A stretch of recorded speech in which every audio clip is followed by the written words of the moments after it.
kilometers below. That was a shorter burn lasting just over 30 seconds. And recently at 11:30 a.m. Pacific, we added in the approach out of plane burn to further refine Dragon's trajectory to the space station. During our approach, SpaceX flight controllers will work in tandem with the NASA team in Houston to maneuver Dragon Freedom to the proper altitude. They will initialize the navigation sensors used for this methodical approach to the space station. They'll also activate and test out a number of systems on board Dragon, including the bidirectional communications system with the station using the C2V2 system. C2V2 stands for Common Communications for Visiting Vehicles. It sets up a data stream from Dragon to the space station, giving us another path for Dragon telemetry to come to the ground, and giving an additional command capability to astronauts aboard the space station.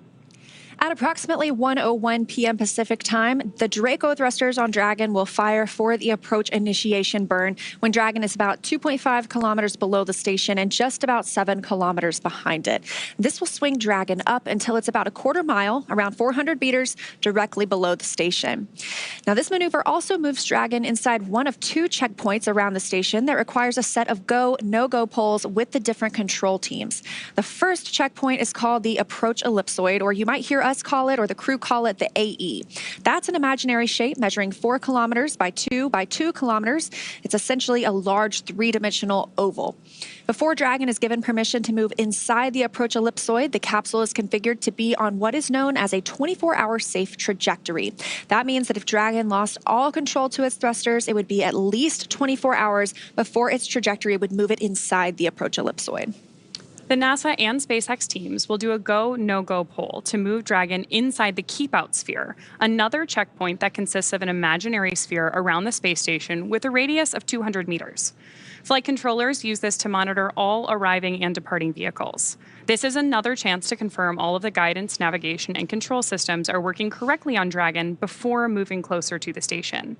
It also carries a similar requirement on orbital trajectory.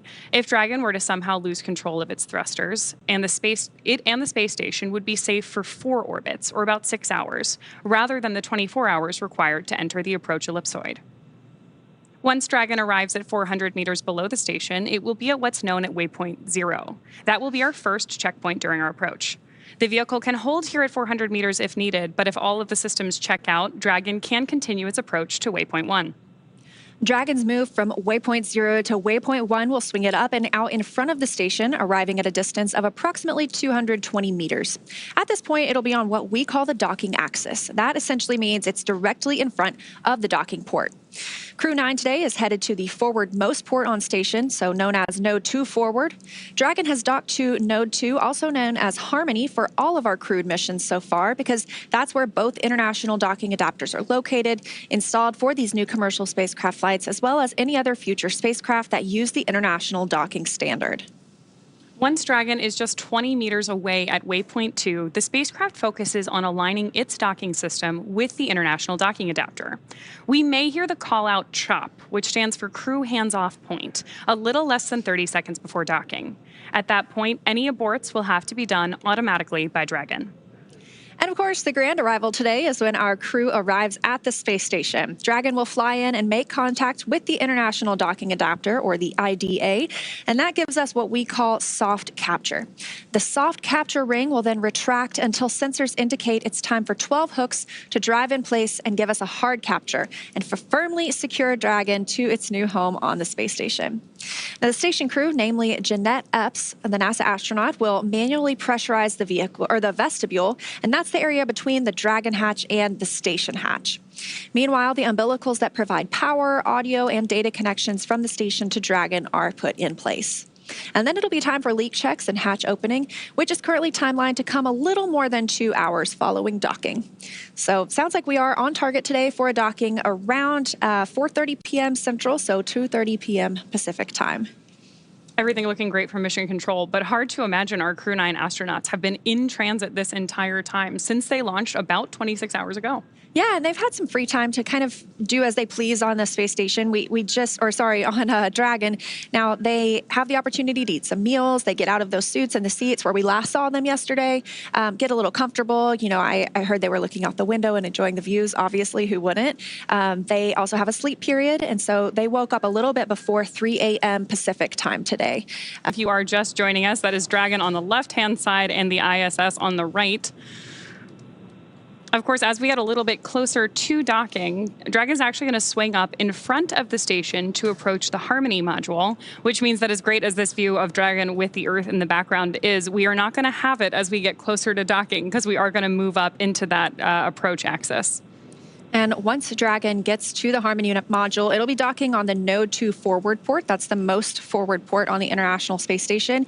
There is another that is the Zenith port, or that's the space-facing port, and that is where the Crew-8 Dragon is docked right now. So there'll be 2 Dragons for our crew members on the space station once Crew-9 arrives today. However, not for long, because we are expecting this handover period to take just about a week. That allows the Crew-8 astronauts to bring the Crew-9 crew members up to speed, make sure that they are ready to take over everything that they've been working on over the last several months. So once that handover period is complete, obviously we also have to take a look at what the weather looks like here on Earth, because this is a splashdown.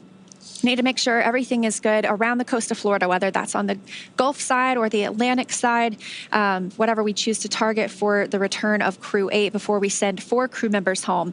And that'll bring us back down to 7 people living and working on the space station. Now, we've had 9 most of the summer with Butch and Sunny joining the space station crew, but once we say farewell to Crew-8, we'll be back down to 7, and we consider that typically like an average number or an average complement.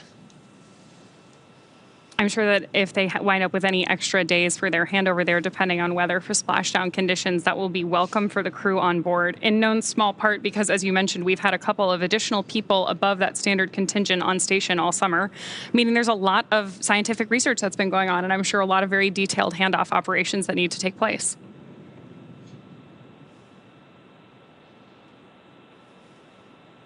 Now, again, I mentioned we are in an orbital daytime right now, and so the International Space Station sees about 16 sunrises and sunsets a day.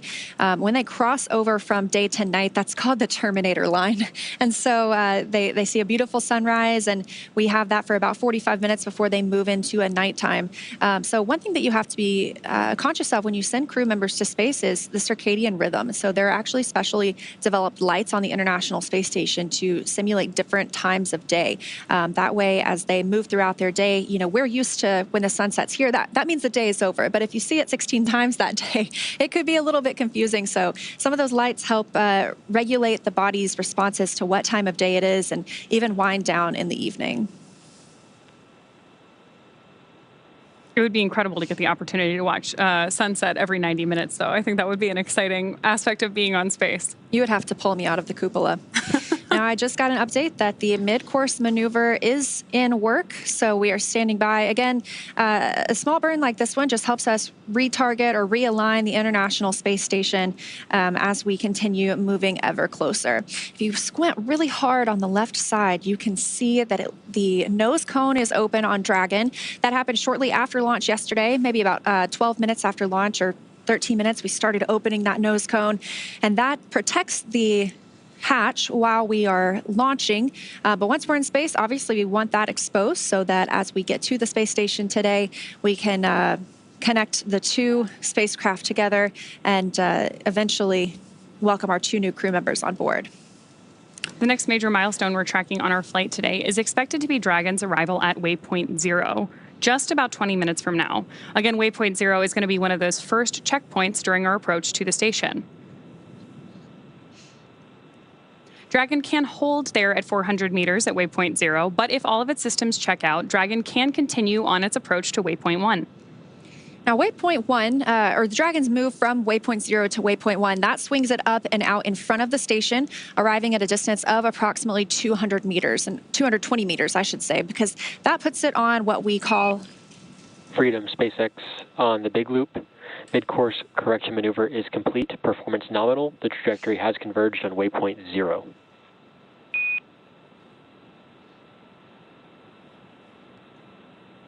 Southeast, good turn and converge to waypoint 0. All right, just as we were discussing, it really just refines that trajectory and it's putting them up toward waypoint 0. So that's our next major milestone. But once we move past waypoint 0 and to waypoint 1, again, that's about 220 meters directly in front of the space station. So that puts us on the docking axis, which essentially means it's directly in front of the docking port. And again, today they are headed to the forwardmost port on station. That is node 2 forward. So again, Dragon is docked to node 2. We call it Harmony for all of our crewed missions so far, because that's where both international docking adapters are located. And these are installed for new commercial spacecraft flights, as well as any other future spacecraft that use the international docking standard. These views we're getting of Dragon right now are incredible, with the clouds on Earth in the background. Yeah, let's take a look. It looks like they are actually flying 264 statute miles just north of New Zealand. So if we didn't have those clouds, we might have gotten a really beautiful look at New Zealand below. I'm sure they'll get plenty of chances over the next 5 months as they look out the cupola. Moving forward in our timeline today, once Dragon is only 20 meters away at waypoint 2, the spacecraft focuses on aligning its docking system with the International Docking Adapter, or IDA for short. We may hear the call out CHOP over the nets, which stands for Crew Hands Off Point, a little less than 30 seconds before docking. At that point, any aborts would have to be done automatically by Dragon. Of course, once we get that close to the space station, the next major milestone is crew arrival, so docking. Dragon will fly in and make contact with the International Docking Adapter, and that's what we call soft capture.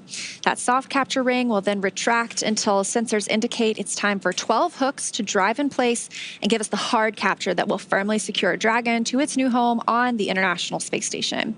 The space station crew, it'll be mainly NASA astronaut Jeanette Epps, will manually pressurize the vestibule, or the area between the Dragon hatch and the station hatch. But I feel like we always see a handful of crew members floating in and out, helping out with that effort. I think it's a pretty exciting time for everyone when new folks arrive at the station. So while they're pressurizing that vestibule, the umbilicals that provide power, audio, and data communications and connections from the station to Dragon are put in place. And then it's time for the leak checks and the hatch opening, which is currently timelined to come a little more than 2 hours after docking. Again, targeting docking today around 2:30 p.m. Pacific time, so just about an hour from now.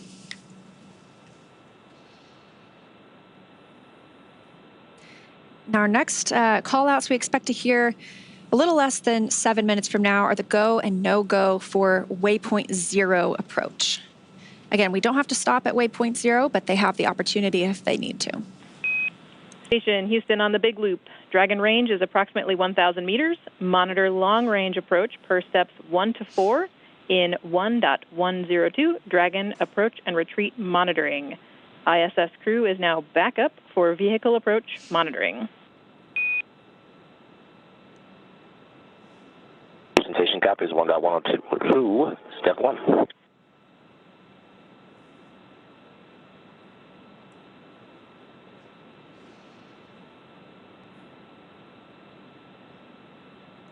Currently aboard the International Space Station itself, it's about 8 p.m. because they use GMT or Greenwich Mean Time. And so it is winding down most of the day for our crew members on orbit. However, like we mentioned earlier, NASA astronauts Matt Dominic and Mike Barrett will be in the cupola and helping to monitor the arrival of Dragon. But as we just heard, a reminder that really Nick and Aleksandr are prime for monitoring the arrival of their spacecraft. The crew on the space station could send any retreat commands to Dragon if they absolutely needed to, but we expect that our crew members inside the spacecraft itself would be primed for that. And we did just have a satellite handover. So we use the tracking data and relay satellite systems aboard the International Space Station. These are positioned at different locations, and as we hand over from one to another, it's all planned and tracked, but it means we do lose some video communications at some points, and sometimes even audio, but we expect to regain that pretty shortly. Right on time. They're back, yeah. We are, of course, tracking Dragon with a camera at the moment, so that means we're adjusting it manually periodically. So you may see it move around a little bit on your screen. But when Dragon does come back into view, you'll have a really good view of that forward, there we go, that forward nose cone open so that we can see that docking adapter, which is what, of course, we will use to mate to the ISS, first through that soft capture, then that hard capture. And then when we open up the hatch a couple of hours later, that is the section of the spacecraft that our two astronauts will move through as they join the Expedition 72 crew.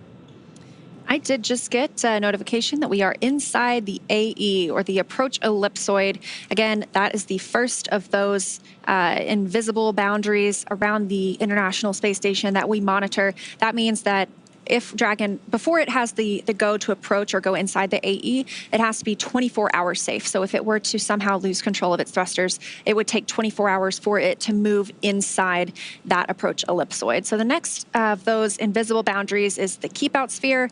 It's a little bit different. You have a 6-hour free safe trajectory, meaning that neither Dragon nor station would impact each other.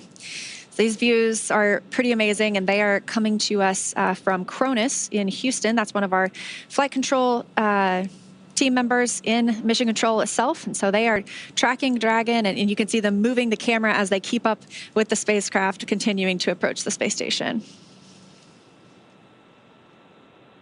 We've said it already on this particular webcast, but it's worth repeating that the approach ellipsoid is significant in large part because these vehicles are both moving so fast.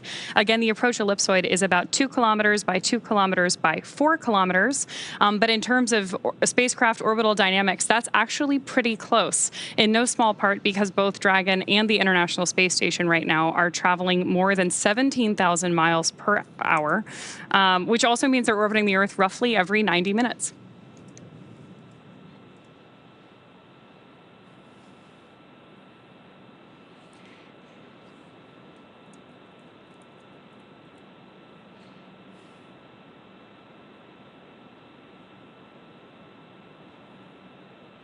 And again, I just mentioned that these views are coming from the Cronus console. I have the full definition now. That one's always hard for me to remember, but it stands for Communication Radio Frequency Onboard Network Utilization Specialist. So you can't blame me if I can't spat it out right away. But yes, our team members at that console are providing us great views of Dragon and usually do such a great job. Freedom SpaceX on the big loop. Ground is go for approach 0, and we'll be enabling the maneuver shortly. Expected approach 0 start at 204530 Zulu.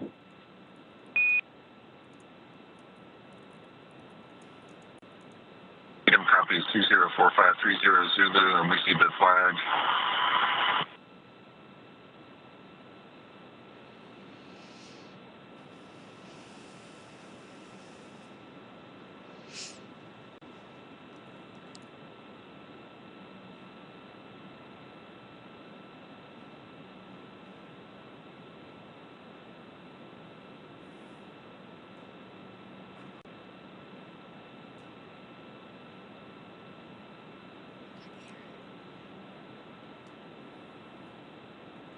All right, so a little bit about this mission. You know, we have what most people are familiar with is the idea of a mission patch. These have gone back generations. But if you don't know how they come to exist, for decades now, crew members have worked together to develop the patch for their mission, and they determine what aspects of the mission they want to highlight and any special details they'd like to include.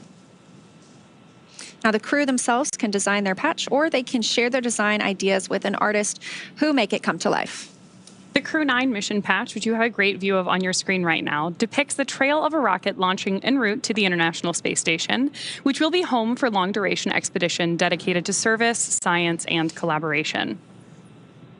Coastal waves are inspired by the historic Florida launch site and on a larger scale represent our blue planet, the global ocean, which you get a live view of right now, connecting all the continents. And then a falcon with the number 9 as its beak and a crescent moon as its eye is a nod to the Falcon 9 rocket, while the constellation Draco honors the Dragon spacecraft that is taking Crew-9 to their destination and that we are watching live from space right now.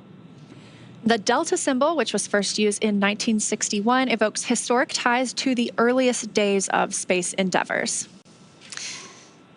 Human exploration of space is built on international collaboration and depends on the support of multitudes across the globe whose efforts honor that heritage. I love mission patches. I love looking back at some of my favorites, but I love the colors in this one. It's definitely been a favorite. So yesterday, we saw a look at the zero-G indicator, which is always a surprise for us, too. I had no idea what to expect. But it was a small Falcon plush that had been to space before. We heard Nick Hague talking about it, the commander. It flew with he and Aleksandr on their Soyuz flight to the station in 2019. And what I wanted to mention earlier was Aleksandr is also on the space station right now. So they're doing a reunion in space. It'll be he, Nick Hague, and this Falcon plush. And they've now arrived on 2 different spacecraft this time, but back together in space. I love those testaments to really like the human nature behind human spaceflight, whether it's the mission patch or the zero-G indicator. And of course, it should be a good reunion for that team when they finally get on board the ISS. Yeah, absolutely. Again, still getting great views of Dragon as it continues its approach to the International Space Station. It looks like the next major milestone will be the go, no-go to approach waypoint 1. So expecting that in just a couple of minutes. We've had a couple of great burns, or I should say successful burns, keeping us on track with the station this morning. Again, though, looking to move to waypoint 1 in just a couple of minutes. So standing by for those calls.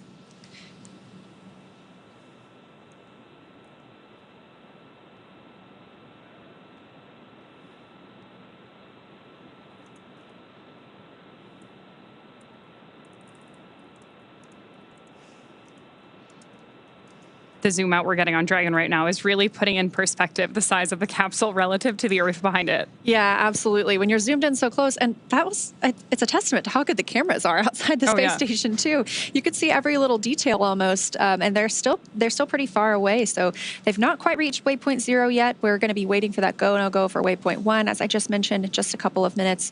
But they are still a little bit away from the space station. Again, they'll be swinging up and out in front. So pretty soon we will lose those views of Earth behind Dragon as it becomes out in front of the space station. So we have to enjoy them now while we have them. Yes. All that being said, Dragon is still really moving pretty fast as it approaches the station. Just a couple of minutes ago, we heard the call out from Mission Control that they were about 1,000 meters away. And again, waypoint 0 is just 400 meters away. So we're moving pretty quickly considering how big Dragon and the ISS both are.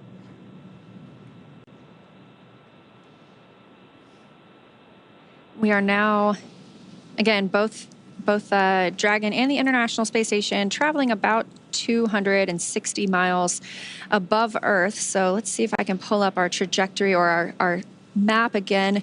It looks like they are flying just over Kiribati. So that is in the Pacific Ocean. And they'll be moving south of Hawaii soon. But you can actually spot the International Space Station with your naked eye. I love being able to look up, and I wave at them every time. I know they can't see me. I'm not even a speck to them from the International Space Station, but we do have an amazing app called Spot the Station where you can plug in your location and you can get almost real-time updates, or actually you can get real-time updates of when they will be flying overhead and where to locate them. There's now kind of a trajectory path. It'll help you by using your camera and it'll align with the space station so you know exactly where to look. But it's hard to miss once you're outside because I believe it is the second brightest object in the night sky, only second to the moon itself.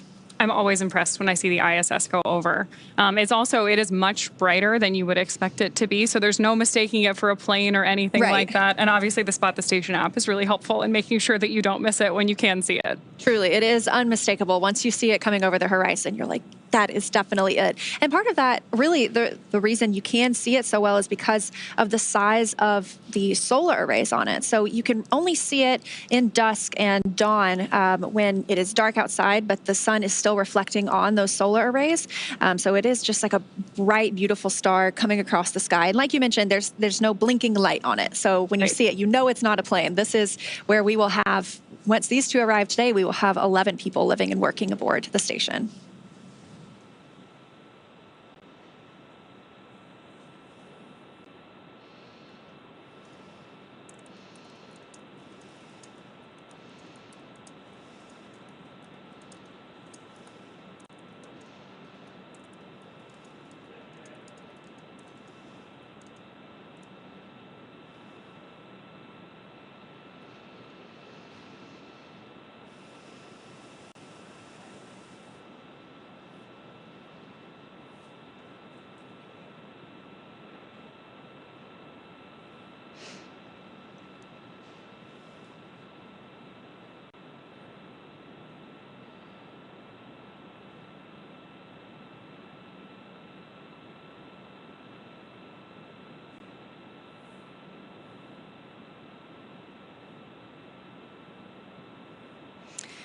Now, again, just a recap of where we've been so far. Yesterday, we launched on time at 10:17 a.m. Pacific time, and about 45 minutes after liftoff at 11:03 a.m. Pacific, Dragon executed the phase burn. That was the first of 5 major burns required to raise Dragon's orbit and position it for approach to the International Space Station. Dragon raised its orbit using those Draco thrusters over the last several hours as it chases down its destination. And then shortly after that, the boost burn took place at 7:58 p.m. Pacific. The boost burn put our crew in an orbit where Dragon's apogee, or the highest point, was about 10 kilometers lower than the station. But before we can approach the space station, we need Dragon's entire orbit, not just that highest point, to be effectively shadowing the space station. So after that, we executed the close co-elliptic burn at 8:42 p.m. Pacific. The close burn placed Dragon on an orbit roughly co-elliptic with the space station, meaning it was maintaining an orbit roughly 10 kilometers lower than the station, or roughly 6 miles, the entire way around the Earth. Again, that's in contrast to only being 10 kilometers lower than the station during Dragon's apogee, or the highest point in its orbit, which was achieved by that previous boost burn. From there, this morning at 7:54 a.m. Pacific, we executed the 4th major maneuver known as the transfer burn. That's where we raised Dragon's apogee, or the highest point of its orbit, to just 2.5 kilometers lower than the station. Then we conducted the final co-elliptic burn at 8:41 a.m. Pacific to once again maintain a constant orbit lower than the station all the way around. Again, that time just 2.5 kilometers below. That burn lasted just over 30 seconds. We also added in the approach out-of-plane burn at 11:30 a.m. Pacific to further refine Dragon's trajectory to the space station. During this approach, SpaceX flight controllers will work in tandem with the NASA team in Houston to maneuver Dragon Freedom to the proper altitude. And we've already heard a lot of conversation back and forth between both teams on the nets already. Together, they'll initialize the navigation sensors used for this methodical approach to station. They'll also activate and test out a number of systems on Dragon, including bidirectional communications with the station using the C2V2 system. C2V2 stands for Common Communications for Visiting Vehicles, and it sets up a data stream from Dragon to the station, giving us another path for Dragon telemetry to come to the ground and giving an additional command capability to astronauts aboard the station. At approximately 1:01 p.m. Pacific, we saw Dragon fire the approach initiation burn when we were about 2.5 kilometers below the station and about 7 kilometers behind it. That is swinging Dragon up until it's about a quarter mile directly below the station. That's also moving Dragon inside the approach ellipsoid. So we did hear a confirmation of that shortly earlier. That's also called the AE, an imaginary shape measuring 4 by 2 by 2 kilometers and essentially a large 3-dimensional oval. The capsule was considered to be on what we call a 24-hour safe trajectory. That means if Dragon somehow lost control to all its thrusters, it would be at least 24 hours before its trajectory would move inside the approach ellipsoid. Next up, we're standing by to hear the NASA and SpaceX teams do a go, no-go poll to move Dragon inside of the keep-out sphere, another checkpoint that consists of an imaginary sphere around the station, this time with a radius of just 200 meters. Flight controllers use this to monitor all arriving and departing vehicles. This is another chance to confirm that all of the guidance, navigation, and control systems are working correctly on Dragon before moving closer to station. Great views now on your screen of Dragon both outside the capsule and inside the capsule as we are looking over the shoulder of our 2 Crew-9 members on board Dragon. The keep-out sphere carries a similar requirement to the approach ellipsoid that if Dragon were to somehow lose control of its thrusters, it and the space station would be safe for 4 orbits, or about 6 hours, rather than the 24 hours required to enter the approach ellipsoid. Once Dragon arrives at 400 meters below the station, it will be at what is known as waypoint 0, and we're standing by for that confirmation now. That's our first checkpoint during our approach. The vehicle can either hold there at 400 meters, but if all of its systems check out, it can also continue on its approach to waypoint 1. And I just got an update as you were saying that we are now in waypoint 0. So now that we are here, we will move up to waypoint 1. That'll swing it swing Dragon up and out in front of the station, arriving at a distance of approximately 220 meters. That'll put us on the docking axis, so that means we'll be directly in front of the docking port. And again, we're going to node 2 forward. That is the forwardmost port on station. Dragon is always docked to node 2, also known as Harmony, because that is where the IDAs are, or the International Docking Adapters, and that is for all of these commercial spacecraft flights, as well as any futures. Dragon SpaceX on the big loop. Approach 0 has started and trajectory converged on waypoint 1. Expect arrival at waypoint 1 at 2110.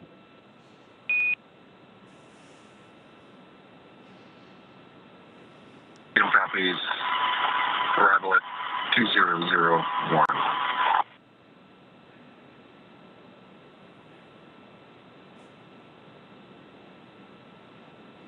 All right, confirmation from the Corps, the Crew Operations and Resource Engineer here in Hawthorne, to the crew aboard Dragon that they are indeed now at waypoint 0 and will begin moving up to waypoint 1. And Dragon, that our waypoint 1 arrival time is 2110. 2110.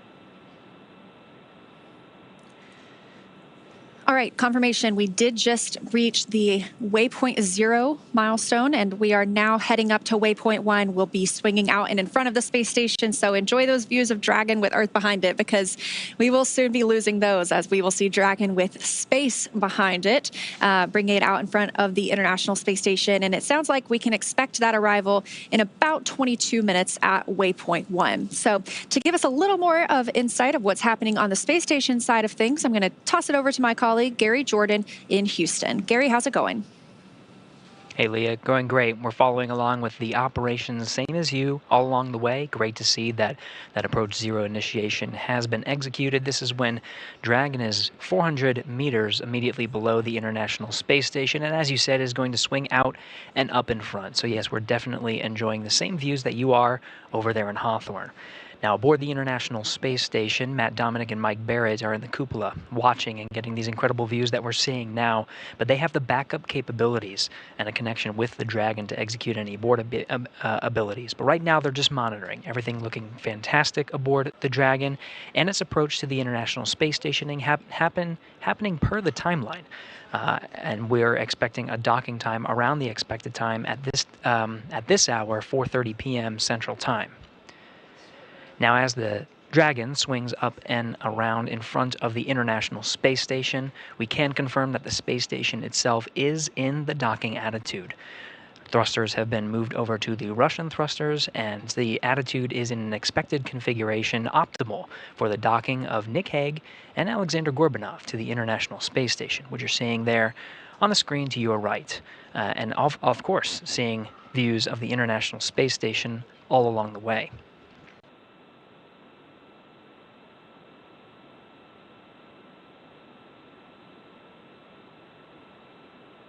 Now, a little bit more about what to expect once the Dragon moves in front of the docking axis. That waypoint 1 is right outside an area that's called the Keep Out Sphere. Now, outside of that, you're hearing these go, no-go polls, and we're providing updates of the joint teams that are working together to make sure that the crew is safely approaching the International Space Station, and all requirements are being passed before proceeding to go to the next milestone. That milestone of waypoint 1 is just outside the Keep Out Sphere. Once we're inside the Keep Out Sphere, which is about 180 meters away from the International Space Station from the docking axis, then we're in a new set of flight rules. We'll plan to pause at about the waypoint waypoint 2 marker. This is just about 20 meters in front of the docking access. If everything looks good, it'll just be a short changeover in the mode to enable the final approach for contact and capture with the forward port of the International Space Station. From there, we'll say farewell to our colleagues over that you are covering over there in Hawthorne in SpaceX Mission Control with Leah and Ronnie, and we'll take the coverage here in Mission Control Houston to oversee the hatch opening and welcome ceremony operations. There's a few hatches on board the International Space Station that we need to pass. There's the Dragon hatch itself, of course, but there's also an 8-pass hatch that's on the other side of that hatch, as well as the Node 2 hatch. 3 hatches to get through until the 2 crew members aboard Crew-9 can be welcomed by the 9 crew members aboard the International Space Station. But as mentioned, the International Space Station is in the right configuration, the docking configuration, and will remain as such. The view that you're seeing on your screen where the space station is pointed, it will remain pointed in that position. You can see the solar arrays that are sort of the wings from this perspective of the Crew-9 Dragon Freedom vehicle. Those solar alpha rotary joints that control the solar arrays on the International Space Station have been locked, and they'll be in that position to avoid any uninterrupted communication and maximize our TDRS coverage views and the beautiful views we're getting from both the station as well as the Crew-9 Dragon, and minimize any interference with any of the thrusters that are on board.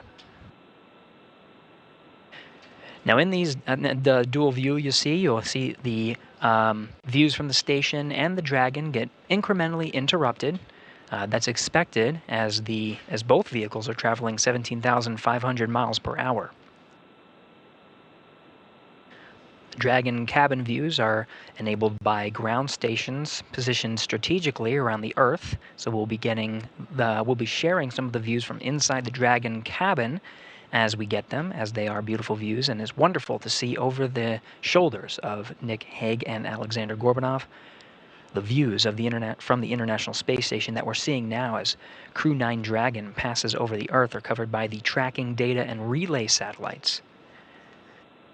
These are satellites that are positioned in a geosynchronous orbit approximately 23,000 miles from the Earth, whereas the vehicles we're seeing now are approximately 250 miles. Now you see we'll be having some intermittent loss of that video coverage. That's expected. As we orbit the Earth, the antennas will be hopping from one of the TDRS satellites to the other, and we'll be providing as much coverage as we can. During docking operations, we do make sure that our KU band frequency capabilities to provide the beautiful video that we see is maximized, but we will have incremental loss, and so we're experiencing that now as we continue with ground station coverage from the Dragon itself, providing these views of the International Space Station. As Dragon swings out and up in front of the International Space Station, we're starting to get views of that Zenith port, where the other Crew Dragon is docked. That's Dragon Endeavour docked to the Zenith port of the International Space Station. The Crew-8 astronauts on board will be welcoming Nick Hague and Aleksandr Gorbunov soon after docking, but they'll begin a 7-day handover period until they undock at approximately October 7th is the date that we're currently tracking for the earliest opportunity for Crew-8 to undock and splash down off the coast of Florida, returning the 4 astronauts home and cosmonauts. Freedom SpaceX on the big loop. We're going to be commanding an increase to our C2V2 rate. We'll have a temporary drop in C2V2 return from Dragon for a little bit. Freedom copies.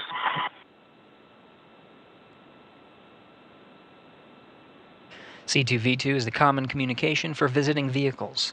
The vehicles you're seeing now are not too far away, about 320 meters away from each other, just outside the keep-out sphere and swinging out and up in front of the station.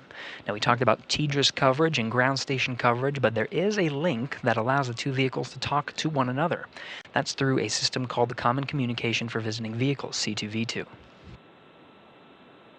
On board the International Space Station, NASA astronauts Matt Dominic and Mike Barrett are currently inside the cupola, getting some beautiful views of Dragon making its approach to the International Space Station, but they're also receiving data through this common communication link. Some of the data they're seeing of the range rate, and vehicle status and health are all being transmitted from the Dragon to the International Space Station. Status of that link will be provided over the Dragon to ground and its big loops, Dragon to ground loops and big loops, as we make our way around the Earth and continue with our coverage of the approach and docking.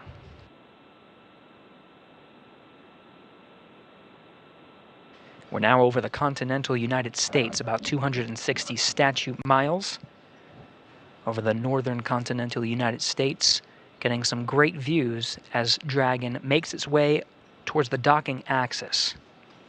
Station and Dragon, almost directly over the northern border of North Dakota. We're getting views in the distant southern Canadian landscape.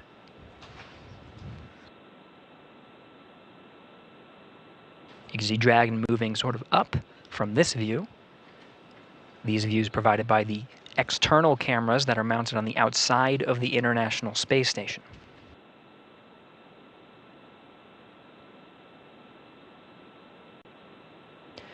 The camera's zoom and focus and aperture are being controlled by flight controllers here on the ground. In fact, here in the room with me at Mission Control Houston, that position is called the Cronus.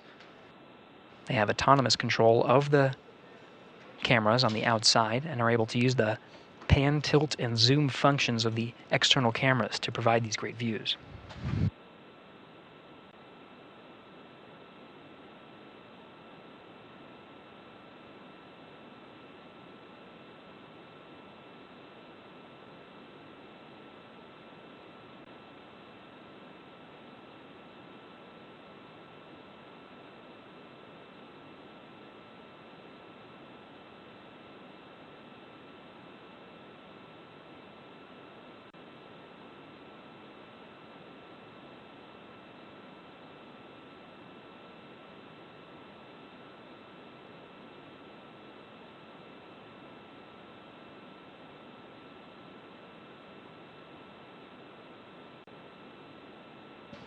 We're closing in on 4 p.m. Central Time, 2 p.m. over there in the Pacific Coast, continuing to track Dragon's approach to the International Space Station.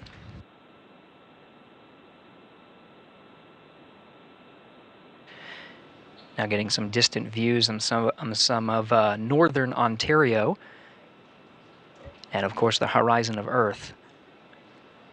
Now this view provided from the external cameras aboard station of Dragon with the nose cone open and the forward bulkhead facing the International Space Station. That provides the communication link, very strong link, and some of the forward bulkhead Dracos are now coming into view as Dragon becomes a little bit closer. We're just a little more than 300 meters from the station at this point. Now this slow trajectory is moving us up into what's called the docking axis. The docking axis is immediately in front of the space station today. We're heading towards the forwardmost port. Dragon Endeavour is currently docked to the Zenith port. This is the space-facing port. And Endeavour, again, will undock in approximately 7 days. This allows for a seamless handover of the Crew-9 crew and the Crew-8 crew before their departure. Endeavour is currently configured with extra seats for Butch Wilmore and Sonny Williams, both NASA astronauts, who are scheduled to return aboard the Crew-9 Dragon, with those seats outfitted for emergency capabilities, just in case. We're not going to be using them, though, because the Dragon and Freedom is well on its way to the International Space Station with those 2 empty seats. Upon Freedom, SpaceX on the big loop. C2V2 transit rate increase is complete, so we're back with good comms.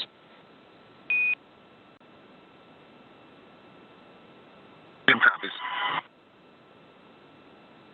C2V2, again, that communications channel that is a link between the Dragon and the International Space Station. Back to a nominal config.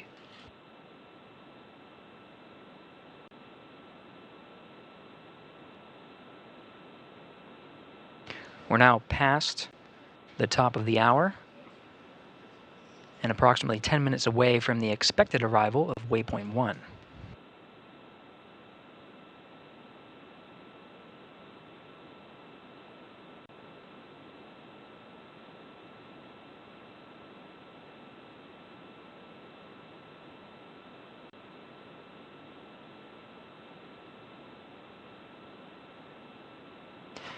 The views you're seeing from the International Space Station illuminating the capsule of Dragon Freedom there are covered by the setting sun and whereas we approach an orbital nighttime. As the station and Dragon Freedom pass over the western border of Quebec, the terminator line that separates daytime from nighttime is over the Atlantic Ocean. It'll be just a few minutes until the expected sunset, and we'll lose some of the views that we have currently of Dragon Freedom. Now we're getting a flashing light from the center hatch of the exposed forward bulkhead, thanks to the open nose cone. But that blinking light is called a docking light. We'll be seeing those views. As we enter into an orbital nighttime, we'll see some of the navigation lights lit up. This includes the starboard light and the port light, starboard being green, port being red. That will show the relative position and orientation and attitude of Dragon as it makes its approach to the station.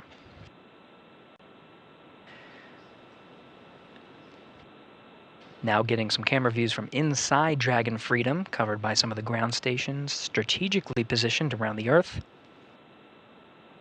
On the center console there, you can see the trajectory of Dragon as it approaches waypoint 1. This will be right when it's right in the middle there. But the trajectory that you see that's curved is part of potential breakout maneuvers, which would be calculated at any point in Dragon's approach to the International Space Station to ensure the safety of the crew.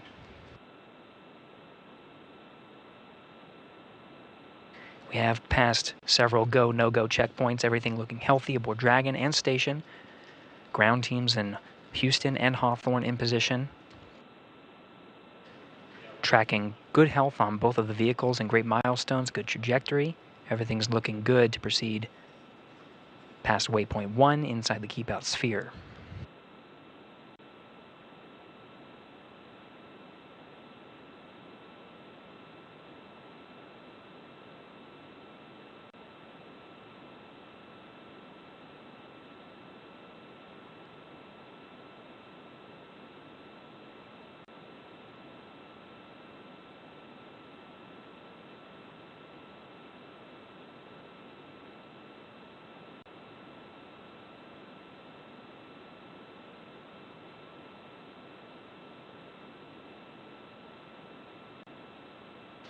In the view on your right, we're starting to come up on a view of the International Space Station from the docking axis. Not quite there yet. We're expected to be there in about 6.5 minutes. So we're right immediately in front of the International Space Station. From there, we'll make our slow and methodical push in towards the docking axis through several waypoints. Waypoint 1 being, of course, meeting at the docking axis immediately in front. Waypoint 2 being inside the keep-out sphere. Commander Nick Hague in the view from inside the capsule. On the left from your screen, Mission Specialist Aleksandr Gorbunov on the right. Following along on Dragon's approach to waypoint 1 immediately in front. The sun ahead of an orbital sunset illuminating the station's solar arrays. 8 sets of the legacy arrays in view.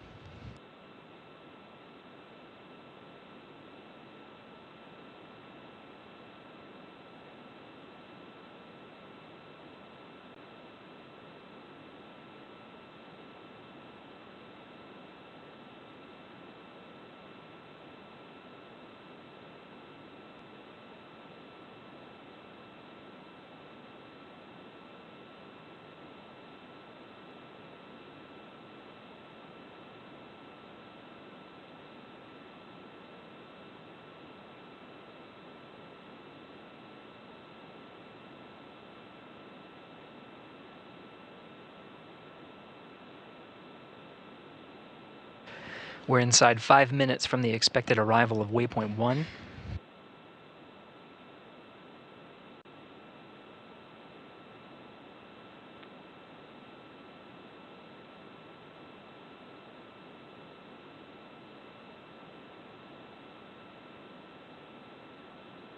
The arrival of Dragon to waypoint 1 should coincide almost exactly with the expected time of an orbital sunset, where we will lose the illumination of the outside of Dragon from the sun. If this is the case, right when we hear the call up on the big loop that we have passed waypoint 1 and have begun what's called approach 1, this is the burn that actually allows Dragon to start moving inside the docking axis towards the keep-out sphere, we might lose some of the illumination of the spacecraft, in which case you'll see some of the navigation lights, the green and the red lights.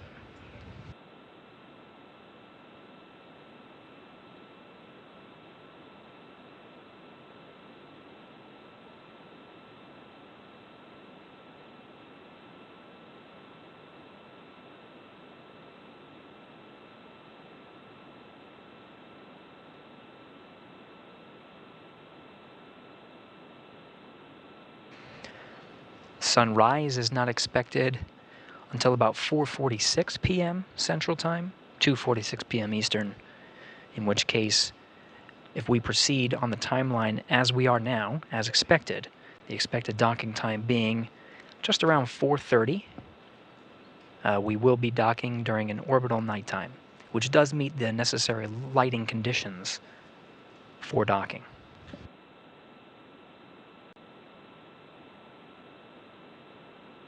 Waypoint 1 arrival in just a little more than 2.5 minutes.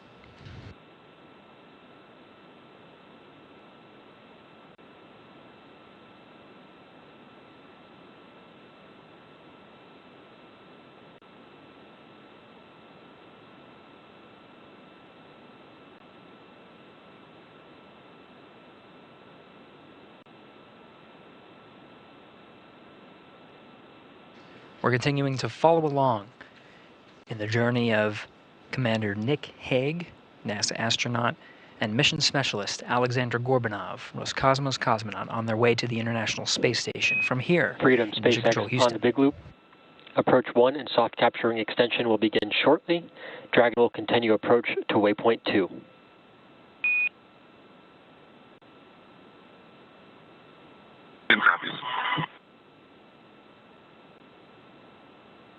That call from the ground confirms that all teams are go to proceed past waypoint 1. There will be no stopping at the waypoint 1. Dragon will execute its approach 1 maneuver burn and does have a go to enter inside the keep-out sphere. This is at the 180 mark.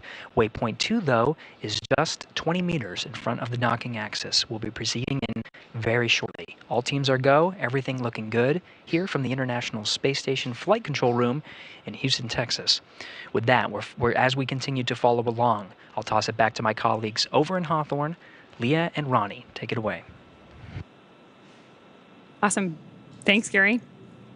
So one of the things that's really interesting as we move up to waypoint 1 is that in a lot of ways, the trajectory we're on today, even though we've done these additional burns with Dragon's Draco thrusters, was set yesterday when we lifted off from Space Launch Complex 40. And that's part of the reason that we had an instantaneous launch window yesterday. A lot of that is driven by this rendezvous point between Dragon and the International Space Station in orbit, so that we can perform all of these maneuvers moving from waypoint 1 to waypoint 2, coming up here shortly, exactly on time and through this careful, very methodical approach between all of the teams currently participating. Here at SpaceX Hawthorne, obviously our crew on board Dragon, the International Space Station, and Mission Control in Houston. We are still expecting initial contact between Dragon and the International Space Station at about 2:30 p.m. Pacific time or 5:30 p.m. Eastern time. And before reaching waypoint 1, which again is coming up here very shortly, mission operators conducted a go, no-go poll, which we just heard, to allow Dragon to begin its approach to waypoint 2. That's, of course, located inside of the keep-out sphere, about 20 meters away from the space station.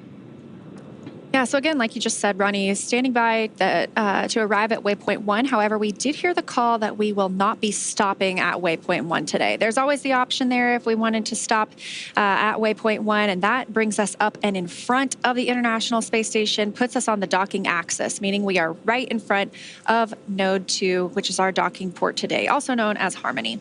We actually had a really cool view earlier when we had that shot from Dragon where you could see Crew-8's Dragon at the zenith or space-facing port of Harmony. So hopefully, as we get closer, we get that view back. But once we get to waypoint 1, like you mentioned, we will start moving into waypoint 2. And if you look on the left of your screen, you can see Dragon changing color just a little bit. That was an orbital, let's see, sunrise? That was the delayed view of an orbital sunset. So they are now in an orbital nighttime, flying about 260 statute miles over the Atlantic Ocean. They'll be crossing over Africa soon. And if you see all those little colorful dots on your screen, not the ones on Dragon, but all of those other little specks, that is due to radiation hits on the camera. So those are not colorful stars in the background. I wish they were. That'd be very cool. But that is actually just a little bit of damage to the camera itself from being in the space environment. Of course, the colorful dots on board Dragon are actually a pullover from the aviation industry, being used to indicate the port and starboard sides of Dragon itself.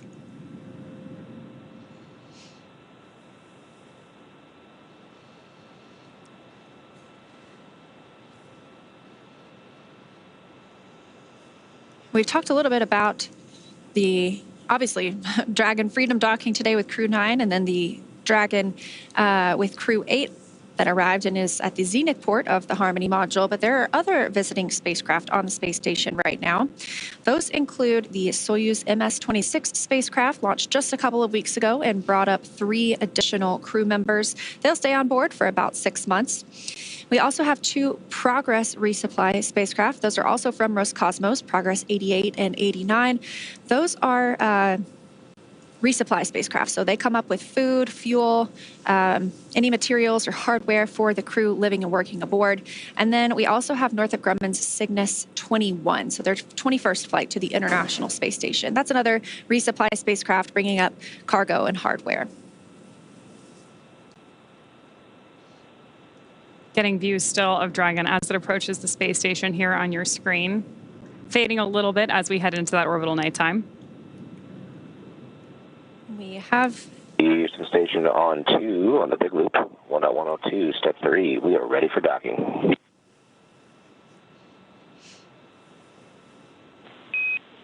Houston copies, and at waypoint 2, Dragon will hold for approximately 5 minutes. Station copies. In correction on previous call, we're in step 3 on step 2. Houston copies. That sounds like NASA astronaut Matt Dominic. He is monitoring from inside the cupola. That is our window to the world aboard the International Space Station. So almost all of the photos that you see taken by our crew members are taken from inside the cupola, and that also allows us to monitor the arrival and departure of spacecraft like Matt and his colleague Mike Barrett, are also a NASA astronaut, are doing today. So we did hear the call out that they will hold at waypoint 2 for just a few minutes and then proceed in for docking. And good news that the station side is go for docking today. Yeah, that's really exciting to hear, especially because we have been working through all of these methodical, careful steps in the lead up to this docking effort. About 20 meters away from the station's docking adapter, Dragon's approach is going to slow in preparation in part for that hold, and it will begin to align itself with the docking adapter to come in for that final approach. Now we did get confirmation that we have passed waypoint 1. Again, we're going to hold at waypoint 2. The waypoint 2 is about 20 meters from the International Space Station. So you can hold longer if you want to. We're going to hold about 5 minutes today, but you can hold longer if you want to, if you wanted to wait for better lighting conditions or just reconfiguring anything on either Dragon side or station side. But 5 minutes is a pretty short hold just to make sure everybody is ready for that final push in for docking. And then like we also mentioned earlier, we'll have one last call out in that time frame, which will be CHOP, and that's the Crew crew hands-off point happens about 2 meters from the International Space Station, so very close. And that means that if we needed to, if Dragon needed to back away from the space station at that time, it would not be executed by the crew. It would need to be executed by Dragon itself. So an autonomous retreat. And all of Dragon's flight has been autonomous. From all of its burns and its rendezvous and its docking itself, it'll be completely flying on its own. Now, this view on the right side of your screen from Mission Control Hawthorne, they have been on console for the last 26 hours, actually almost 28 hours now, monitoring the flight of Dragon up to the International Space Station. Just a couple of hours ago, we heard that big loop configured, meaning that Hawthorne, Dragon, the International Space Station, and Mission Control in Houston are all able to talk to each other. Freedom SpaceX on the big loop, self-capturing extension complete. Reminder, we will be holding for about 5 minutes at waypoint 2. If you'd like, you can keep your visors up until we are getting ready to command into approach 2 out of that hold.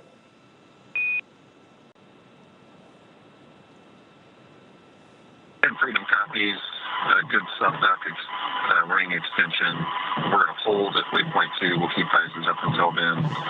And just to let you know, we are, station's pretty dark in the center line camera, looking at thermal until we get in closer. SpaceX copies. Sounds good. And yeah, expected for the lighting conditions and eclipse now. Should brighten up in approach 2 on center line.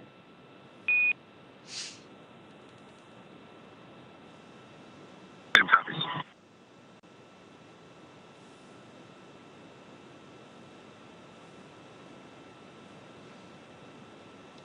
Good confirmation there from Mission Control that we obviously have our Crew-9 astronauts suited up and waiting to approach that waypoint 2. We also heard the call out from Mission Control there that the astronauts are welcome to leave their visors up. One of the things that's pretty cool about the IVA suits is that they are fully integrated and tailored to the astronaut who is wearing them.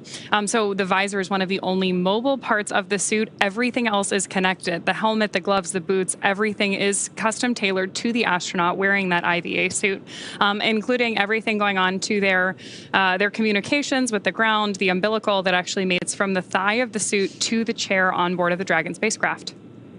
We did also hear that the soft capture ring is deployed. So there are sort of 2 phases to docking. There's soft capture, that's our initial contact for Dragon and the International Space Station. And then that ring will retract once we make that contact, and we'll start getting hard capture. That's when we get into those locks or those latches and hooks driving to provide a firm, secure connection from Dragon and the International Space Station. We'll also see some umbilical checks and connections as well, too. And we are standing by as well for a go, no go poll in Mission Control Houston. We may not hear it here, but we will have a go, no go poll from Mission Control Houston in just a couple of minutes for the docking. But it's good news all around so far. Heard that the astronauts aboard the International Space Station are ready for docking themselves. So we're standing by for waypoint 2 coming up next. We may dock a little bit early today. We were targeting around 2:30 Pacific. That could happen about 2:26 p.m. Pacific time. So early is good. Early is good. That's great. One of the other things we're hearing as we hear chatter back and forth between Mission Control are these beeps as comms begin, both outbound and inbound. Those actually date back all the way to the early days of human spaceflight and are known as Quindar tones. They used to effectively be radio signals that we had comms coming in and out. They're a holdover these days. They're not strictly necessary, but because they are part of the history of human spaceflight and a really convenient way for us to manage these communications back and forth between Mission Control and the astronauts, you can hear them on all of our crew launches on board Dragon, and obviously keeping us in touch not only with Dragon and Mission Control here in Hawthorne, but also the International Space Station and Mission Control Houston. It also helps us know when that comms is coming here as communicators, because those are the most important comms of the day. Anything we say is much secondary. It takes a backseat to anything that you could hear from the crew members in orbit or the team members here on the ground really leading the operations. So we like to listen for those, and we are quick to be quiet as soon as we hear that there might be some crew comms incoming. It also just sounds like space to me. I think it's the history of everything, and having seen it on all of the crew flights from Demo 2 to Crew-9 on board Dragon, that sounds like we have space coming in. So always eager to hear what the crew or Mission Control has to say. It looks like we're about 90 seconds away from waypoint 2. Again, that's about 20 meters away from the space station. We are already on the docking axis, so we are right aligned with the Node 2 forward port, that Harmony forward port that Dragon will be calling home today. And because of that, we are getting these views of Dragon with space in the background on that docking axis instead of the Earth behind it. So if you are just joining us, we don't have a super clear view right now, but the lights that you're seeing are Dragon on board your screen as it approaches the International Space Station. Again, if just in case you're just joining us, we are tracking initial contact between Dragon and our Crew-9 astronauts at about 2:26 p.m. Pacific time. That'll begin with that, obviously, soft capture followed by a hard capture. During the hard capture maneuver, Dragon will actually extend 12 hooks into the International Docking Adapter to make sure that we have really tight contact between Dragon and the space station before we begin pressurizing the vestibule between the two vehicles. And again, we do expect that docking today will probably take place in darkness. Unfortunately, we love those views when we are in an orbital daytime. But like we mentioned earlier, we see 16 sunrises and sunsets a day. So we see about 45 minutes in darkness and 45 minutes in daylight. Right now, we are in one of those orbital night times, flying 261 statute miles over the country of Togo. So we are standing by again for waypoint 2 arrival. We expect to pause, and it looks like we could see a couple of thruster firings as we get ready to execute that 5-minute hold at waypoint 2 before moving in for final approach and docking to the Node 2 forward port with Dragon and Crew-9. This is the second Dragon that's going to be mated to the International Space Station. Oh, we've got some good Draco pulses on your screen there right now. Again, this is the second Dragon that's going to be on board the ISS once we've got this docking complete today, because we do have the Crew-8 Dragon also currently mated to the International Space Station. Crew-8 and Crew-9 are going to do an active handover here, where the crews work together to transition current operations on board the station, any ongoing scientific research, and then Crew-8 will return home in about a week, depending on weather conditions, in the same capsule that they rode up on. So it's interesting because that capsule stays with the crew for the duration of their mission, which obviously means that we at SpaceX here are monitoring Dragon throughout the mission, from its initial launch, the entire time it's docked on station, through that splashdown for each crew.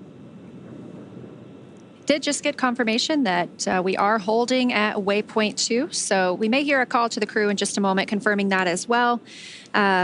Again, expecting maybe a 5-minute hold, 20 meters right now away from the International Space Station. It is truly slow and steady, wins the race. With that 5-minute hold, we talked about maybe a 2:26 p.m. docking, a 2:30 p.m. docking. It's nebulous a little bit at this point. We just take the time that we need at this hold, and so we may be back a little bit closer to the 2:30 docking. But we will make sure to let you know exactly where the International Space Station and Dragon are flying and the time of docking as soon as that happens. So this is the final hold in the mission before we welcome Dragon and Crew-9 to the station itself. This really is a dynamic phase of flight, too. Part of the reason that we're monitoring these things and listening in on mission control is that we have a lot of teams working together to assess the situation as it unfolds. So the good news is that we've had a really smooth flight so far for our Crew-9 astronauts who did lift off yesterday from Space Launch Complex 40 at Cape Canaveral Space Force Station in Florida. They spent about 28 hours on their way to the International Space Station. And as Leah mentioned, we are holding here at waypoint 2, just about 20 meters away from the space station, awaiting that final approach and docking. Currently, Mission Control Houston is conducting their poll to ensure that we are go for final approach and docking when we depart waypoint 2. Again, final hold point for today's mission. So this is really game time. We are getting close to seeing these 2 new crew members arrive at the space station. Again, once they dock, it'll take about 2 hours for all of the operations required before we see them float through the hatch. That includes vestibule depressurization. That's the space between Dragon and the International Space Station itself. And right now it is exposed to vacuum so that Dragon can dock. So Freedom SpaceX on the big loop. Ground is go for final approach. Confirm crew readiness for approach and visors are down.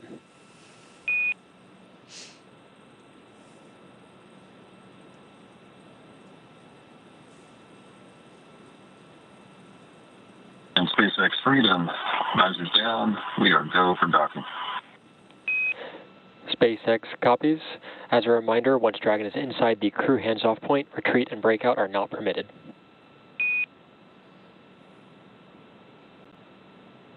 Freedom copies.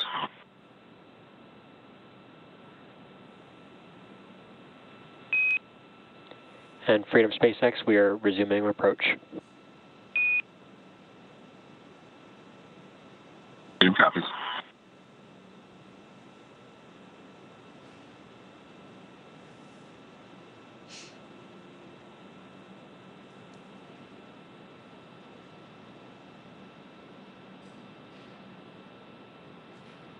Awesome news there from Mission Control, and of course hearing our Crew-9 astronauts on board Dragon that we are go for docking.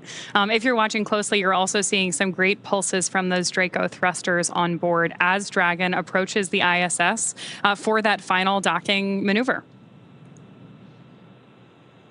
Again, that was the final hold, and we heard the communications that we are go for docking and have resumed that approach. So we will not hold again. And they discussed CHOP, which we mentioned earlier, the crew hands-off point. That's within 2 meters from the International Space Station. Station Houston on the big loop. Dragon is on final approach and is go for docking. Monitor per steps 5 and 6 in 1.102. Dragon approach and retreat monitoring. Station copies, step 5 and 6.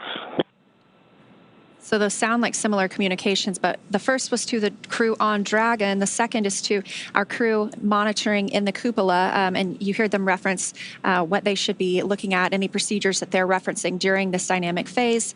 And we're continuing to see Dragon get closer to the International Space Station, now about 17 meters away from the docking port. Again, we do expect to be in an orbital nighttime during docking, but this is a pretty cool view as you can see a camera coming from Dragon and focusing on the docking port itself. So it looks like we are properly aligned with that node 2 forward port as we continue to approach, now just 15 meters away.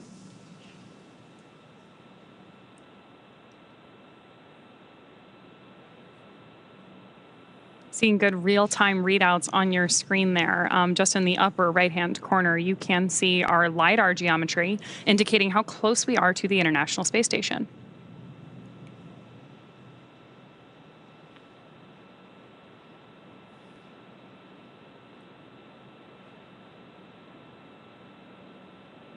LiDAR, of course, stands for light radar, and it is used in maneuvers like this in space to help two spacecraft meet each other.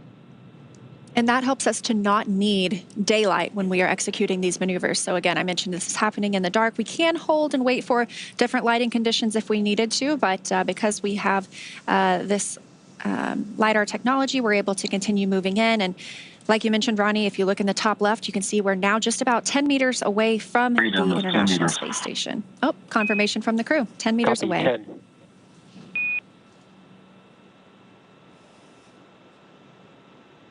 Of course, now we're also within that crew hands-off point, in large part because the autonomous systems on board Dragon, which we're getting kind of a representation of on your screen right now, are completing this final docking maneuver.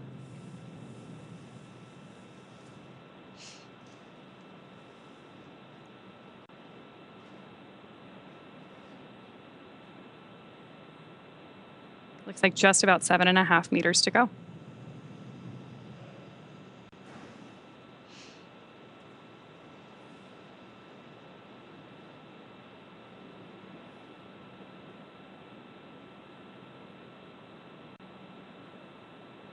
Again, first, we will be holding for soft capture. When that soft capture ring makes contact with the space station, that will then retract and begin hard capture. But docking for us is called at the time of soft capture. 5 meters.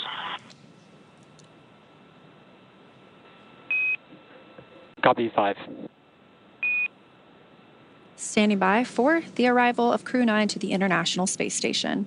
We are also getting some pretty good views here of Dragon approaching station, even though we are in an orbital nighttime and it's pretty dark. That's exciting to see how close these spacecraft are to each other. Yeah, now just about 4 meters away. Standing by for the call for CHOP, crew hands-off point.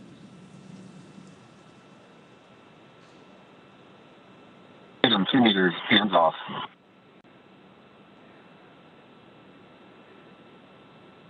Less than 2 meters away, standing by for docking.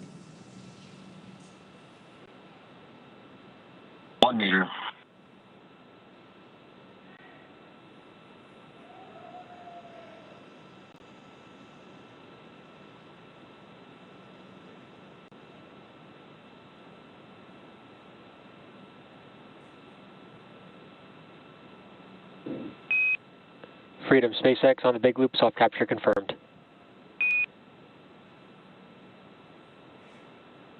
Freedom copy. Speed soft capture. Crew-9 has arrived to the International Space Station. Docking confirmed at 4:30 p.m. Central Time, 5:30 p.m. Eastern Time over Botswana.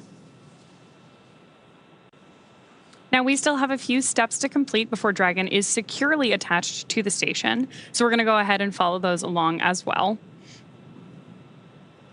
We are standing by for the hard capture sequence start, and then we will also hear a call out for hard docking complete.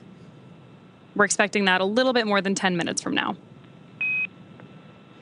Freedom SpaceX, ring retraction in progress.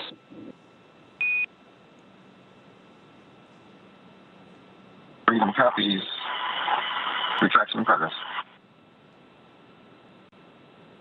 Again, they're referencing the soft capture ring that will slowly retract and bring Dragon closer to the International Space Station. We'll get into that hard capture sequence with the hooks and latches, providing us a hard docking, and that happens about 10 minutes after docking itself. Again, Crew-9 arriving at the International Space Station as the station and Dragon were flying about 265 statute miles over Botswana, 4:30 p.m. Central Time, 5:30 p.m. Eastern Time.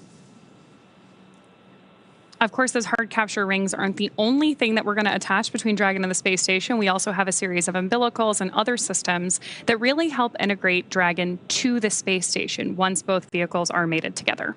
And this continues to be a I don't want to say slow, but a methodical process of bringing the crew on board the space station. So yes, we do consider them docked at this point. We are awaiting for that hard dock to be confirmed, but we will still have a couple of hours before we actually open the hatch and see the crew fly through. So NASA astronaut Jeanette Epps on the space station side is going to be prime. She's the lead for pressurizing the vestibule, that space between Dragon and the station hatch that will be opened and allow the crew members to fly through it and join their new home for the next 5 months. So we will stand by for that. But that does take a couple of hours, and then we will finally have 11 people aboard the International Space Station for about the next week. Has to be an exciting time to be on station. Obviously, at this point, everything we're doing, as you mentioned, is very methodical, and that's because we're still in a dynamic phase of flight before we have all 11 members of our crew together on board Expedition 72. We've obviously heard a couple call-outs to our crew that they are wearing their IVA suits, now visors down, due to the dynamic nature of this flight environment, and we'll move through all of these steps until we can bring everybody together, and then, like you mentioned earlier, maybe change into something that's a little bit less spacefaring, a little bit more comfortable.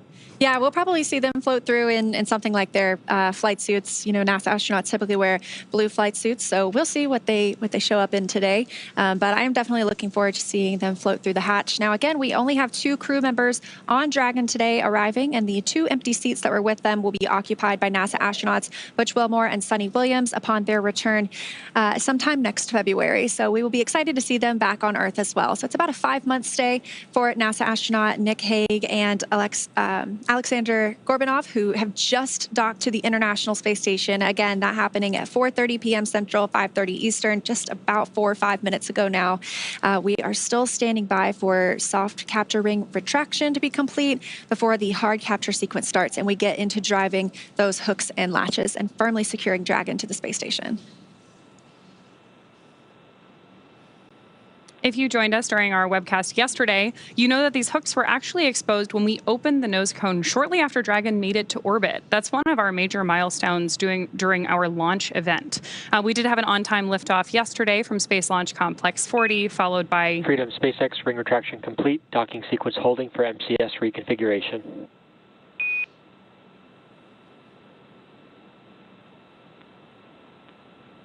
Copies holding for MCS reconfig.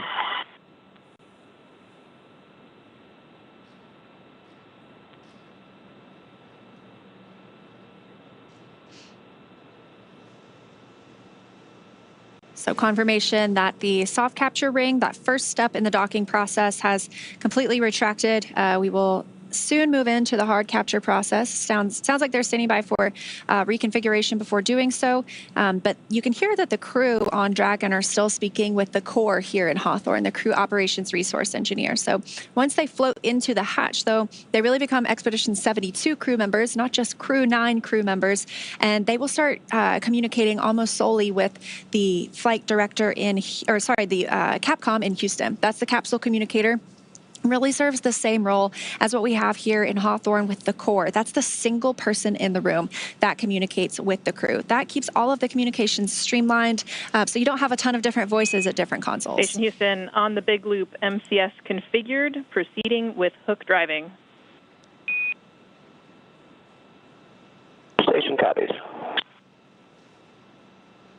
There's confirmation there that we are moving forward with that hard docking and that we're talking over the big loop.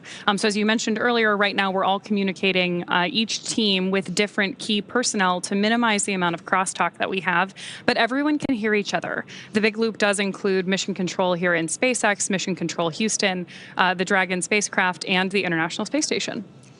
And I can see that we do have those hooks starting to drive. There are 2 sets of 6, so we'll have 1 set of 6 that will listen to here is complete before they start driving the second set, and that really secures that Crew-9 has arrived at the space station. And we're getting good views of Crew-9 on your screen right now. Looking over their shoulders at their displays, obviously giving them information about their status as we continue to perform this hard capture sequence with the International Space Station. And they're able to monitor the entire flight all the way from launch yesterday, 10:17 a.m. Pacific, 1:17 p.m. Eastern, all the way through the docking process right now by watching those screens that you could see. It's 3 monitoring screens, or 3...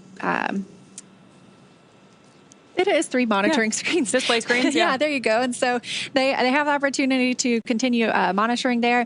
However, they do also have the ability to take over and manually command the spacecraft if they needed to. But we didn't see that on this flight. It was a pretty smooth ride uphill for Dragon all the way to docking at the space station. Again, about 7 minutes ago now. We are continuing to watch the hooks drive and secure us to the International Space Station. Looks like we should have just about 5 minutes until we have confirmation of that hard docking completion. Currently expecting that at about 2:43 p.m. Pacific time.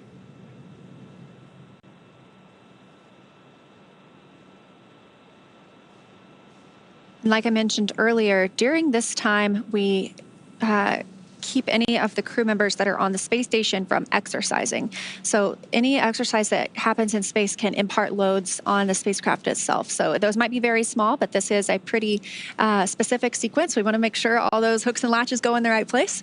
And so they have to hold off from exercising for the time being. Crew members on the space station exercise for about 2 hours every day. That helps keep their bones and muscles strong. That way, when they get back to Earth, they can recover much faster and are able to walk almost immediately. That's incredible. There's a lot of very cool exercise-focused research going on board the International Space Station, as I understand it, including both a treadmill, a stationary bike, lots of different ways to keep them strong, even in microgravity, before they make it back down to Earth. Yeah, absolutely. And I think it's another one of those things that proves how important what we do on the space station also is for benefits here on Earth, because what we've learned is also kind of a look into people who deal with osteoporosis or their bones, deteriorating because without lack of exercise in orbit, we're using our bones and muscles just to stand here right now, but you really don't when you're in space. So you have to do that continued exercise. And so what we're able to learn in space about exercise and the importance of it, we can also look to apply back here down on Earth from people who struggle with osteoporosis as well. There's a huge amount of crosstalk, actually, between microgravity research that's done both on board Dragon, whether it's through one of our NASA missions or our commercial missions, and the International Space Station, all that benefit life here on Earth, whether that's things like focused on bone health or even very specific disease pathways. It's interesting to give us that opportunity to look at different types of research that we can do for whether it's biological or nutrition. We talked a little bit earlier today about the number of plant experiments that are currently ongoing on board the ISS, all studying how we can deliver different amounts of nutrition to our astronauts on those future long-duration exploration missions. And of course, then there are parallels for that on Earth as well. It's been 10 minutes since our docking today, and I see the first set of 6 hooks are now fully driven into the International Space Station, and the second set is now driving. So we are in the process of hard docking. Again, that takes about 10 minutes after docking, so we anticipate seeing that complete soon. But we did dock today, really right on the target time, 2:30 p.m. Pacific time, 5:30 p.m. Eastern time. That's really incredible, too, because even though we mentioned it earlier, it bears repeating. We hit that 2:30 p.m. today because we had an on-time liftoff yesterday during an instantaneous launch window. This entire approach to the International Space Station is carefully... SpaceX hard capture complete. Oh, confirmation of hard capture. That's great. Standing by for umbilicals as well. Copy, hard capture complete. Welcome aboard, Freedom. Of course, now that Dragon has completed the docking sequence, the spacecraft needs to undergo a handful of checks, including hooking up that umbilical. I know you've been waiting a while.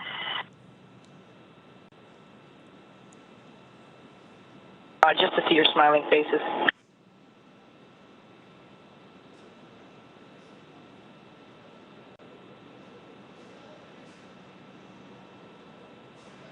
Once we get those checks complete, we'll obviously be able to get those crew members united on either side of Dragon and the ISS right now. But the crew on board Dragon now gets a chance to get out of their spacesuits before moving into hatch operations. That's right, and things will be picking up inside the station too as NASA's Jeanette Epps gets the hatch on the station side ready to be opened. She's going to start pressurizing that area known as the vestibule between the Dragon and the station hatches. So we are standing by for confirmation of umbilical hard mate to the International Space Station, but we did hear both of those sets of hooks drove, and we are officially hard docked. So we are just standing by for umbilical. Station on the big loop. We are standing down from Crew Dragon approach monitoring. Houston copies. And deconfigured work.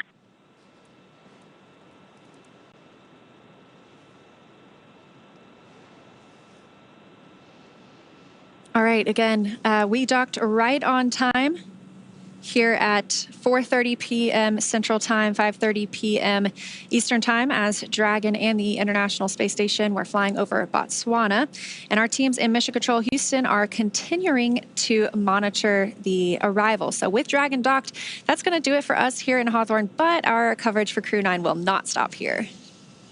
In a minute, we're going to toss it to Gary in Mission Control Houston to take us through that vestibule depressurization effort and hatch opening, when we'll see NASA astronaut Nick Hague and Roscosmos astronaut Aleksandr Gorbunov float into the International Space Station. But first, let's quickly recap how they got here. First, of course, we began with suit up with both of our astronauts and Crew-9 members putting on their IVA suits. Then they rode out to the launch pad for vehicle ingress. We had an on-time liftoff from Kennedy Space Center, pad 40, yesterday at 1:17 p.m. Freedom SpaceX on the big loop. Docking sequence complete. Ground will be enabling hardline power and comm connection shortly. Go to DOF suits per procedure 4.012. We'll take cameras external.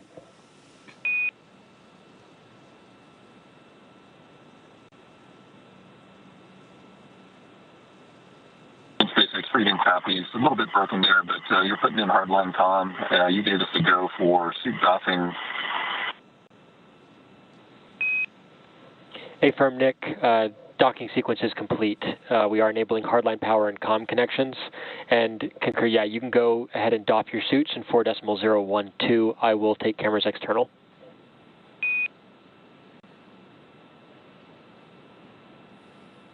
Okay, copy that. We're starting to doff our suits, and you'll go external. Thanks.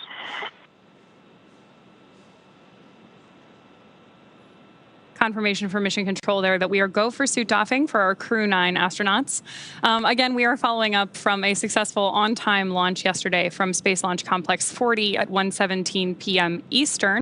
That was followed by a Stage 1 landing of our booster on Landing Zone 1. So that was a return to launch site landing, which we had great coverage of on our webcast if you want to take a look at that. That, of course, was followed by Dragon separation into a nominal orbit to set our Crew-9 team on their 28-hour journey to the International Space Station. We saw 5 major burns on board Dragon and then confirmed docking just a couple of minutes ago at 2:30 p.m. Pacific, 5:30 p.m. Eastern today, Sunday, September 29th. And now that Crew-9 has arrived, we're turning our focus and looking ahead to the return of Crew-8. They're going to be taking you, or will be taking you along, as they return home after their long-duration stay aboard the space station. We're still looking at the return dates. That involves especially weather and at our splashdown location. So those will be announced on nasa.gov. Be sure to tune in as NASA and SpaceX bring you live coverage every step of their journey. You can also follow SpaceX and NASA on social media for real-time updates. Thanks again for watching. Go NASA, go SpaceX, and go Crew-9 and Crew-8. And for those of you watching on X, please head over to NASA Plus to follow the coverage live. Really appreciate you being with us here in Hawthorne today, Leah. It's always good to have NASA on site. And of course, thank you all for tuning in to follow our coverage today. It's a great day for spaceflight, so I'm going to turn it over to my colleague Gary Jordan at NASA's Johnson Space Center in Houston to continue sharing the mission as the crew prepares to board their home for the next 5 months. That's the International Space Station. Thank you.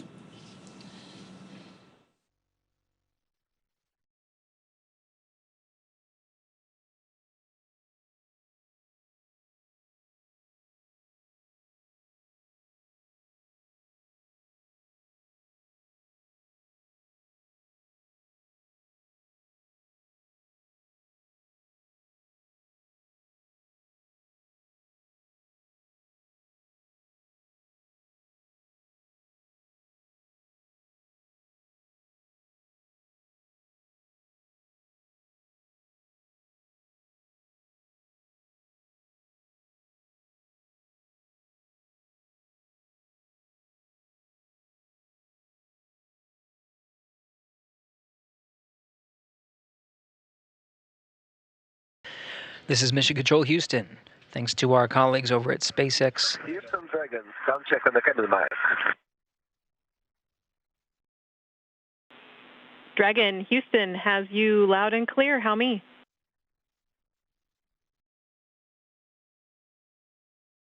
I got a loud and clear, sir.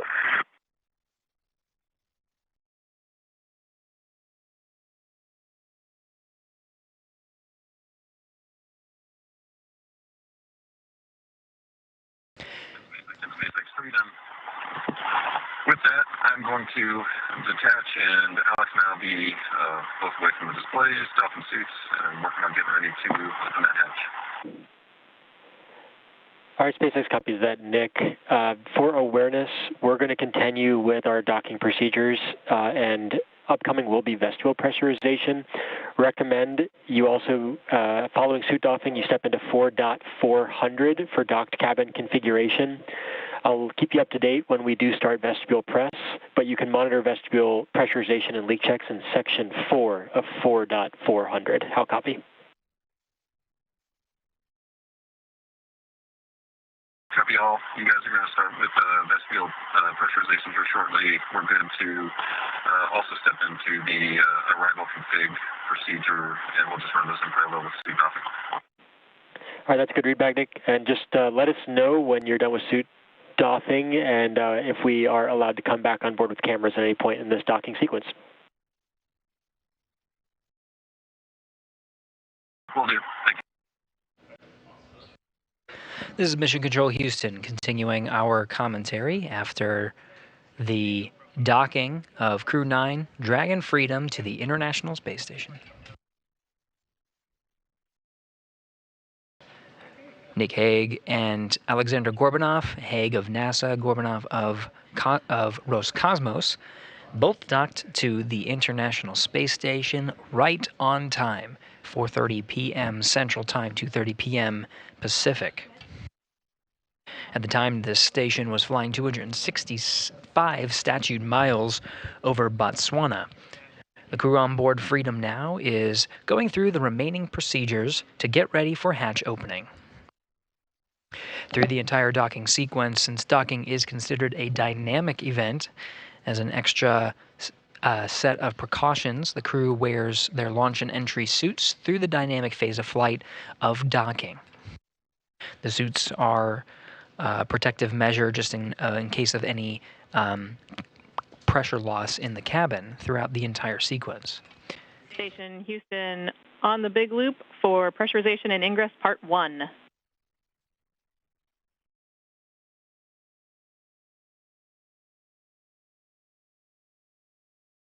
On 2.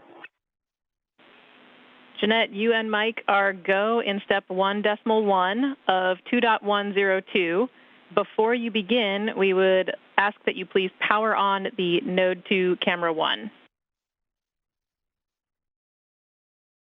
Copy and work.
This is Mission Control Houston. We're covering the hatch opening operations after a successful docking at 4:30 p.m. Central Time. Crew-9 arrived aboard the International Space Station. Now it's just a matter of getting the hatches open to welcome the crew aboard the orbiting complex.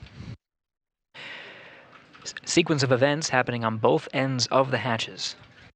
On the Dragon Freedom side, NASA astronaut Nick Hague and Roscosmos cosmonaut Aleksandr Gorbunov are going through a series of sequences and steps to doff or take off their suits they used and wore as a protective measure through this dynamic phase of flight of docking. After taking off their suits, they'll also undergo a number of steps led by the core over in the Hawthorne Mission Control and SpaceX Mission Control in Hawthorne, California. The core there will be relaying steps up to the crew. We may hear those steps on the big loop. And those steps are closing out the cabin inside Dragon Freedom to prepare for the hatch opening sequence. This includes laying out the suits such that they can be dried, configuring the cabin displays and some of the equipment inside the cabin, as well as changing out some of the LiO canisters. These canisters allow for the scrubbing of carbon dioxide inside the cabin of Dragon Freedom. These are typical closeout procedures through every Dragon docking that we have undergone so far, just to make sure that Dragon... Station on the big loop. We see the DBDT 0.01 minus 0.01. The cabin press hasn't changed. Want to be sure that's close enough to zero to be zero.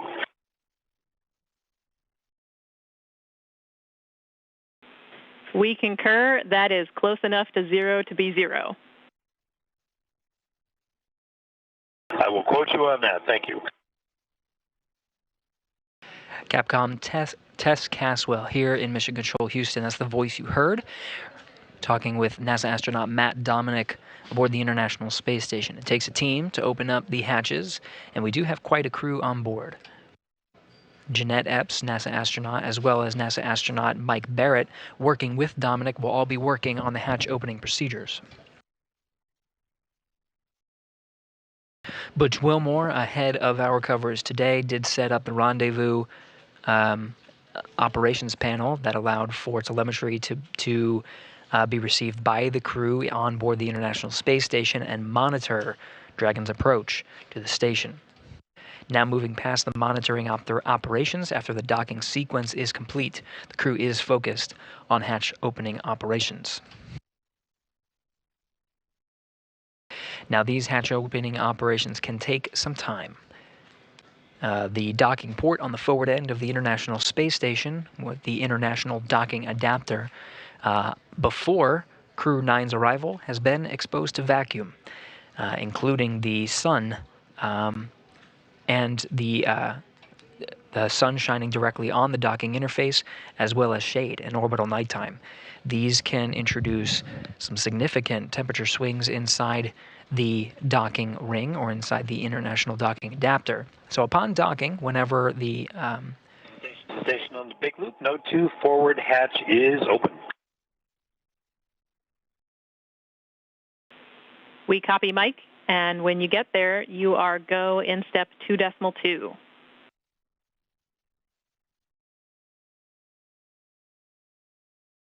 Go in 2.2. Through a visiting vehicle docking on the forward end of the station, there are multiple hatches on the International Space Station side that are closed as a protective measure. First is, of course, the A-Pass hatch.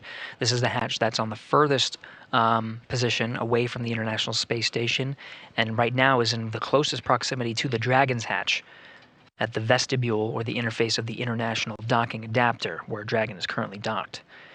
Now, a little bit inside the pressurized mating adapter, towards the modules of the International Space Station themselves, is another hatch. This is on the Node 2 forward end of the International Space Station. Node 2 hatch was closed as, again, a protective measure through the docking sequence. Now, as part of hatch opening operations, the first hatch of 2 is set to be opened. This will allow the NASA astronauts inside the International Space Station to have access to the pressurized mating adapter. This is the tunnelway that allows the connection between the Node 2, which is one of the modules of the International Space Station, and the A-Pass hatch, which is currently on the docking interface, where Dragon is currently docked right here. Where Dragon is docked, you can see a white interface. This is the International Docking Adapter. It's attached to the black structure. This is the pressurized mating adapter. With the Node 2 forward hatch opened, the International Space Station crew is right now inside the pressurized mating adapter, setting up to configure for entrance through that pressurized mating adapter and welcoming the Crew-9 crew.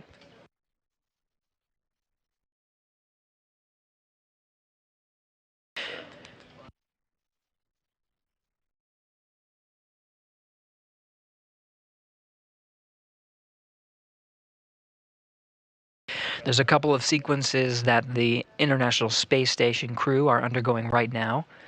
In fact, as part of the hatch opening sequences, we may start to get internal views from inside the International Space Station that we'll be able to show you. Crew will work in tandem to start outfitting the hatch itself, as well as they'll run some tubes inside the pressurized mating adapter. They'll be orange, and what those do is they allow for the circulation of air. With the hatch closed, sometimes there can be pockets of carbon dioxide that you just want to filter out as part of the hatch opening sequences, again as a safety measure. This is one of those quirks when working in microgravity.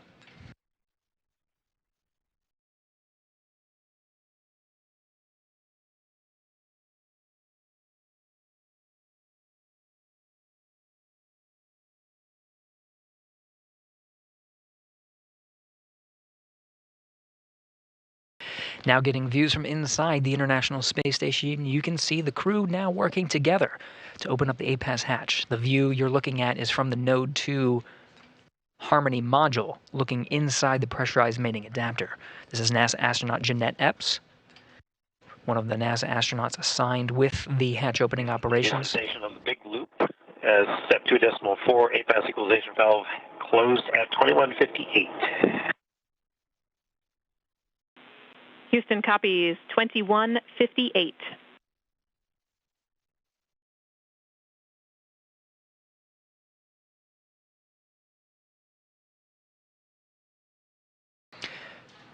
The voice you heard from inside the International Space Station is appearing on screen now. NASA astronaut Matt Dominic relaying some of the steps as they work through the necessary procedures to open up the hatch.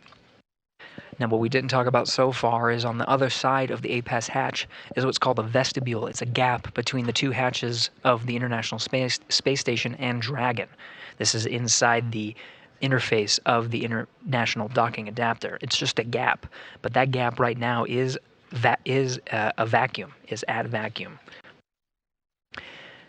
The sequence now that the astronauts will undergo is pressurizing that vestibule up to match that of the cabins of the International Space Station as well as Dragon Freedom. The pressure inside each of those vehicles matches that of the pressure of Earth at sea level, 14.9 pounds per square inch. Appearing on the left side of your screen, another NASA astronaut, Butch Wilmore, who again, earlier today helped out with setting up the rendezvous and monitoring tools needed for Matt Dominic and Mike Barrett today to monitor Crew-9's approach and docking to the International Space Station.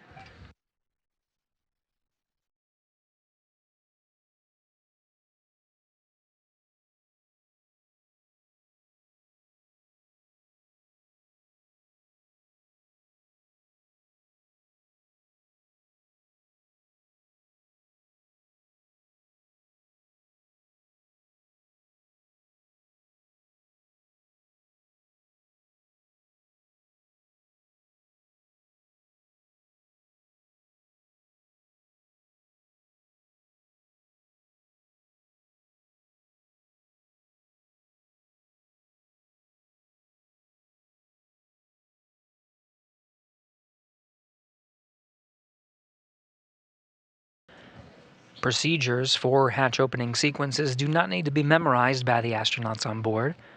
They do have reference material. NASA astronaut Jeanette Epps holding a tablet and referencing some of the step-by-step sequences that need to be followed to ensure a safe pressurization of the vestibule and the hatch opening sequence needed to welcome the Crew-9 astronaut and cosmonaut aboard the International Space Station.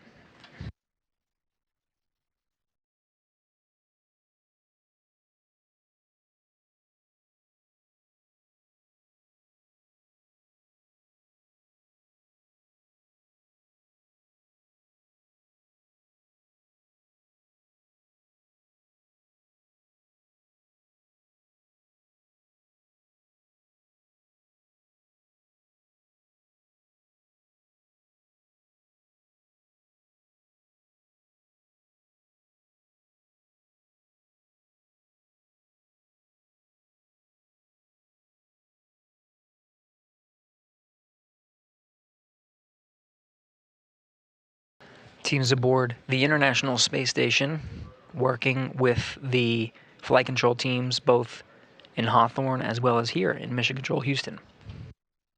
Through a docking sequence, the attitude control of the International Space Station itself is changed at various increments and spots through the docking sequence.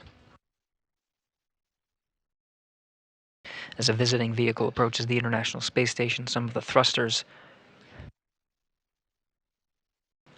and what are called desats, which allow the dampening of a control moment gyro to reset it once it reaches maximum rotation velocity, are disabled.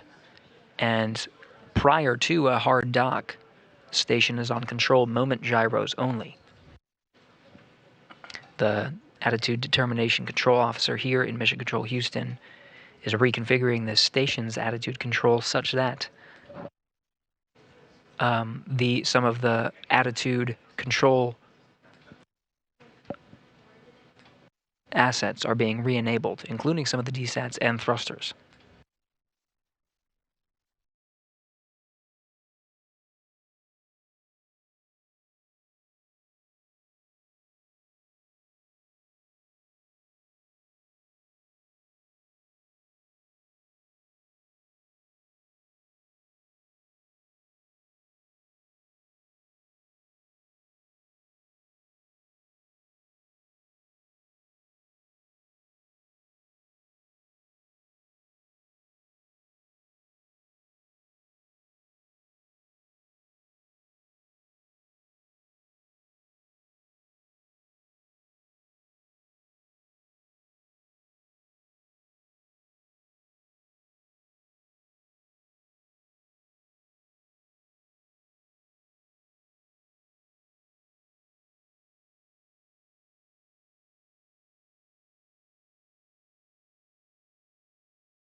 Dragon Freedom and the International Space Station flying together over the Earth.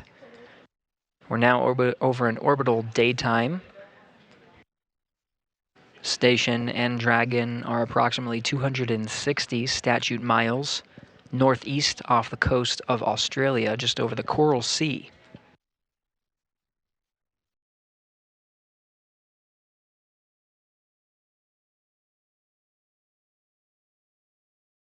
We're a little more than 30 minutes after the docking of Dragon Freedom to the International Space Station. That docking again occurred at 4:30 p.m. Central Time, 2:30 p.m. East, 2:30 p.m. Pacific, 5:30 p.m. Eastern. Again, all the teams are working on the hatch opening operations. Commander Nick Hague and Mission Specialist Aleksandr Gorbunov inside Dragon, the view of which you can see right here, are undergoing suit doffing procedures, taking off their suits and configuring the Dragon cabin for the hatch opening sequence, including opening up of the Dragon hatch on their side. In the meantime, NASA astronauts inside the International Space Station are working on opening up the hatches on the station side. To the right of this view, where Dragon is currently attached to the station, is the International Docking Adapter that meets the two hatches, Dragon and International Space Station A-Pass hatches. And right on the right of your screen there, you can see the pathway on the right that's down through the pressurized mating adapter, the black structure there on the left. You can sort of make it out, but on the towards the very back end of the pressurized mating adapter is a hatch. That's the one they're going to be working on opening. But first comes the pressurization of the vestibule in between the two hatches. That vestibule currently is at vacuum, and it's going to take some time to bring up to vacuum. In fact, it happens in a couple of steps. Right now, from vacuum, it needs to be brought up to 14.7 psi. It's not done in one swoop. It's done incrementally. First, it's brought up to 5 pounds per square inch and held there. Freedom SpaceX for awareness. ISS power connection established.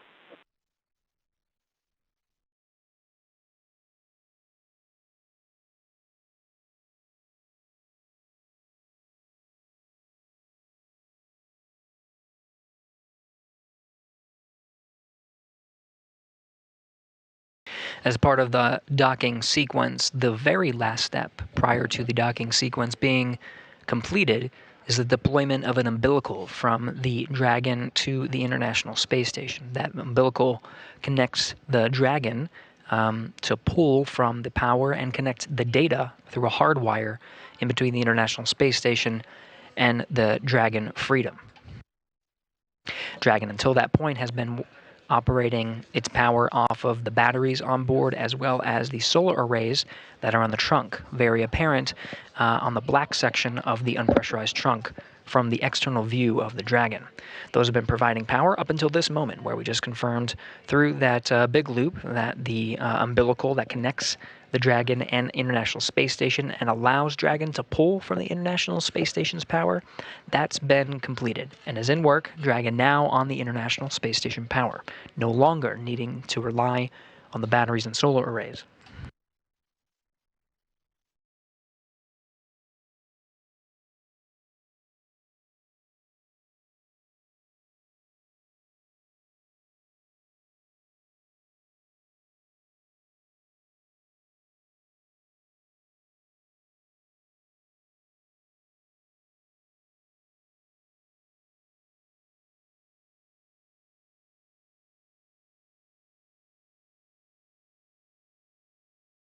We're getting views, live views, from the International Space Station as it flies 257 statute miles over the Pacific Ocean. These views are cameras being set up and configured inside Node 2 by the NASA astronauts themselves to provide views from the station to us down here on the ground to monitor the operations.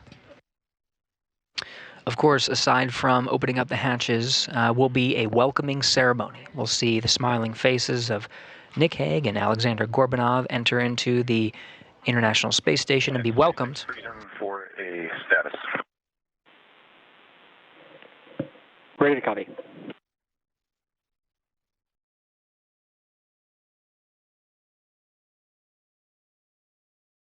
started the 1 hour timer for the suit drying 8 minutes ago, and I am ready in section 3 with an inventory when you're ready to copy. Okay, 1 hour timer 8 minutes ago, so we'll be looking for that in about 50 minutes to complete suit drying, and I'm ready to copy inventory.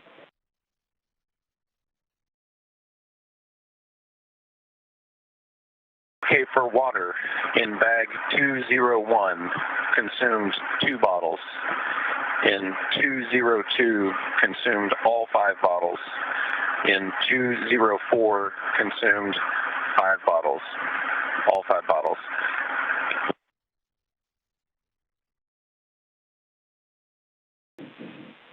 All right, we copy that.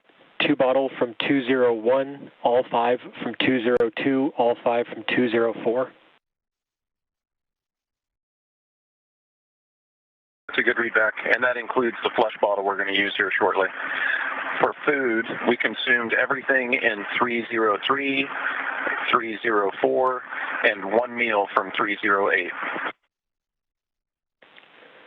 All right, SpaceX copies. The water includes flush bottle, and then all food 303, all food 304, 1 meal 308. That's a good readback. We're going to do the flush on the commode, and then I'll call down and let you guys come aboard. SpaceX copies.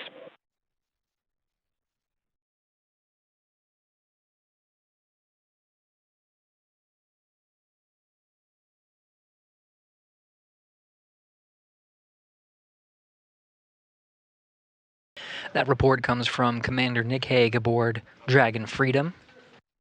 Dragon outfitted with the necessary consumables between 2 crew members. Those consumables are tracked and reported to ground teams, so the amount of food and water on board is known for the ride both uphill and downhill.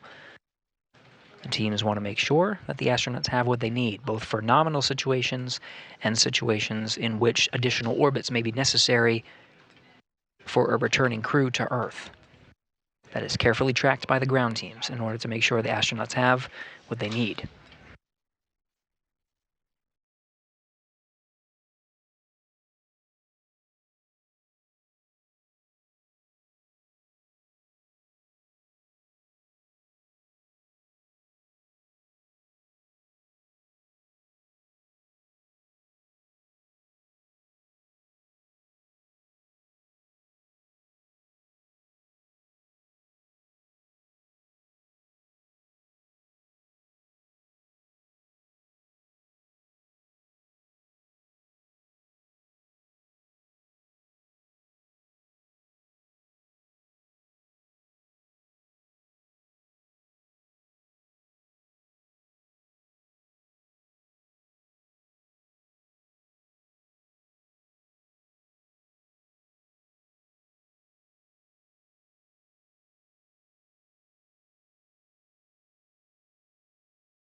Station and Dragon Houston on the big loop. For awareness, we are configuring Dragon for hardline audio.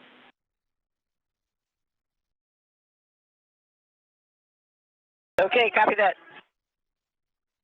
Freedom copies.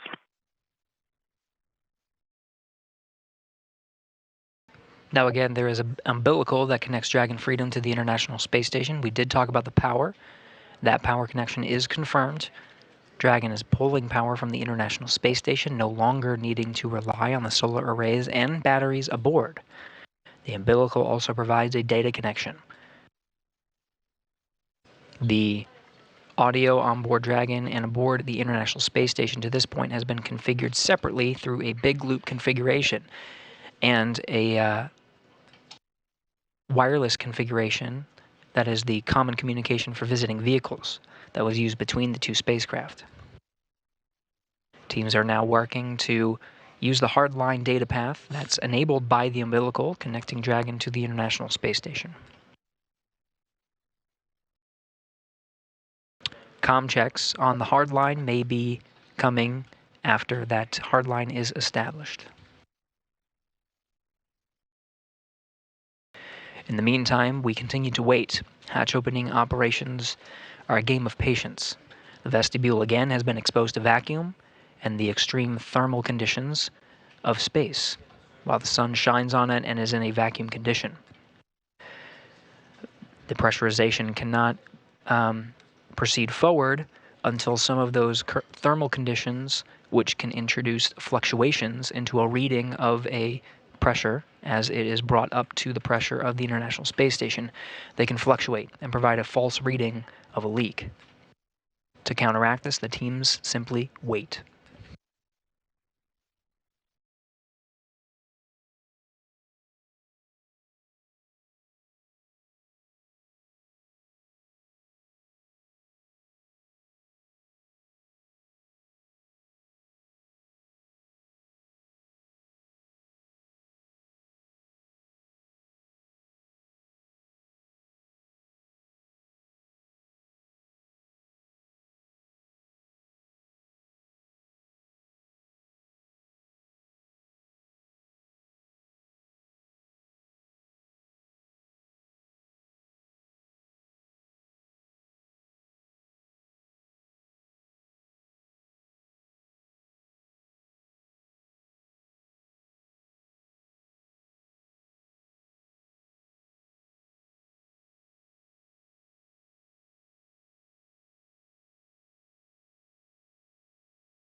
Freedom, Houston, voice check on hardline comm.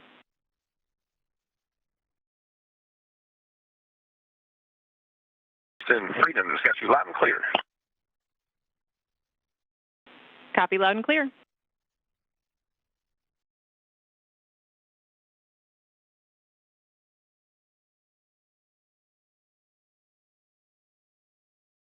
With that, the International Space Station Capcom Test Caswell has tested the hardline configuration enabled through that umbilical that connects Dragon Freedom to the International Space Station to the crew inside Freedom. Still on the big loop, although it's reconfigured for hardline communications, that's been successfully established. Station Houston on 2 for the leak check. Heads up, we're expecting about another 5 minutes. Okay, copy another 5.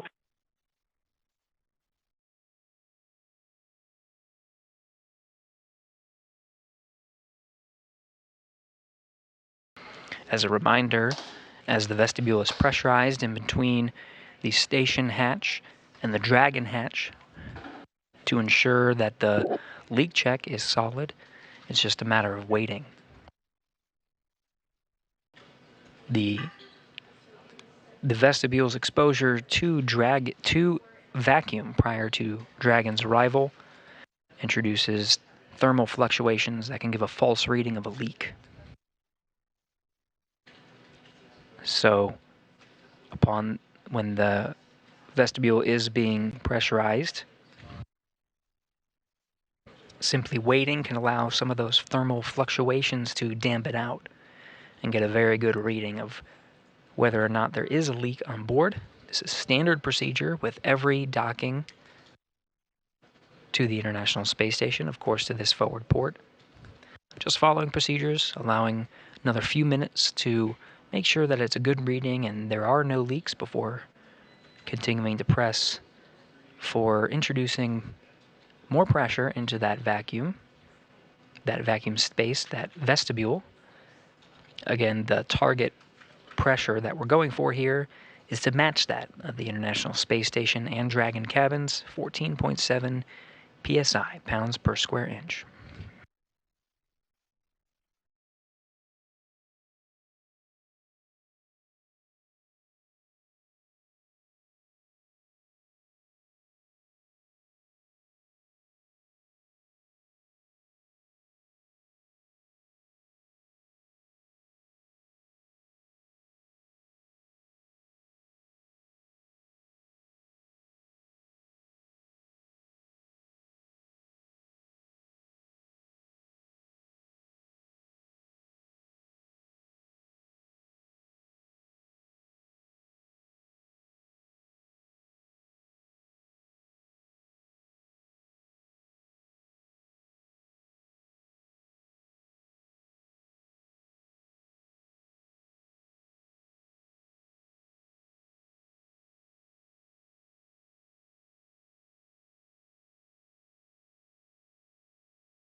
Station Houston on 2 for the leak check.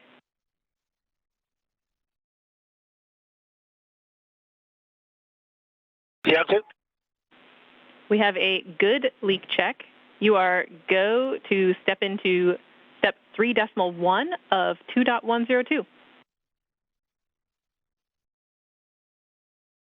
Copy 3.1 of 2.102 inward.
This is Mission Control Houston. Teams on the ground confirmed that they are happy with the leak check. The vestibule seems to look good. No leaks in between the two hatches. So the procedures that were referenced by the Capcom here in Mission Control Houston, that's Tess Caswell, the voice that you're hearing on the ground, are the steps needed to proceed with pressurizing the vestibule and turning the necessary valves and preparing the hatch for opening.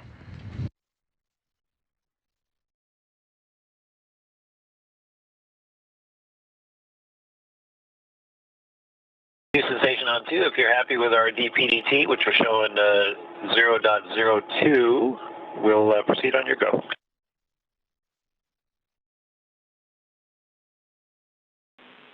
Station Houston, we concur. You are go in 3.2. Going 3.2 in order.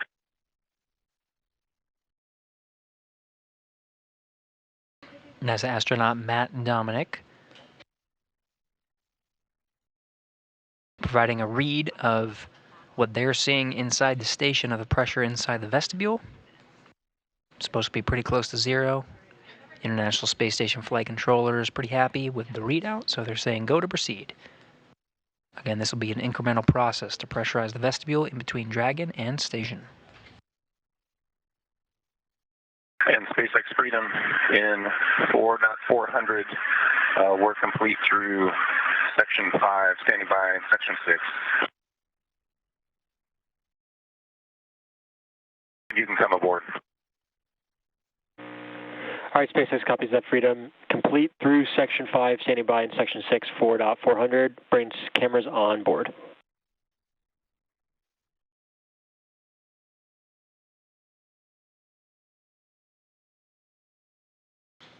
As the crew on board the International Space Station works through the steps to pressurize the vestibule in between the two hatches, the crew inside Dragon Freedom working on their closeout procedures and relaying to the flight control teams. And Station on 2 for 3.3, GMT is 2229.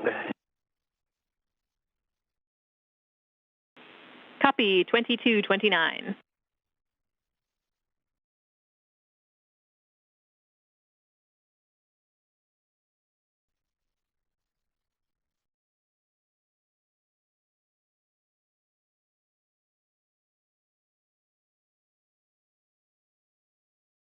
Right now we're in a expected handover period in between our coverage on the tracking and data relay satellites that provide video and audio communication from the station. We're expected to regain space-to-ground audio communication shortly, video from station shortly after that. It's the teams here in Mission Control Houston that are walking the astronauts aboard the International Space Station through the steps of opening up the hatch and, of course, pressurizing the vestibule. The team here is led by Argo Flight, that is Marcos Flores, the flight director for this shift of Crew-9's docking and welcome into the International Space Station. You can see there at the bottom of your screen, flight director leading the teams here in Mission Control Houston. Tess Caswell, to his right, is the voice from Mission Control. That position is called Capcom and relays the steps and communicates with the crew aboard the International Space Station and will be the sole voice from here in Mission Control Houston, communicating with the crew aboard. Now back with video from the International Space Station, continuing our coverage of the hatch opening sequence.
With the crew of Crew-9 enabling onboard video, we now have views from inside the cabin after docking. This is inside Dragon Freedom Live right now. NASA astronaut Nick Hague at the top of the screen. Just off to the right there, mission specialist Aleksandr Gorbunov, Roscosmos cosmonaut, the two of them, are working through the procedures to open up the hatch, configure the cabin that you're seeing there inside Dragon, before opening up the hatch and entering the International Space Station.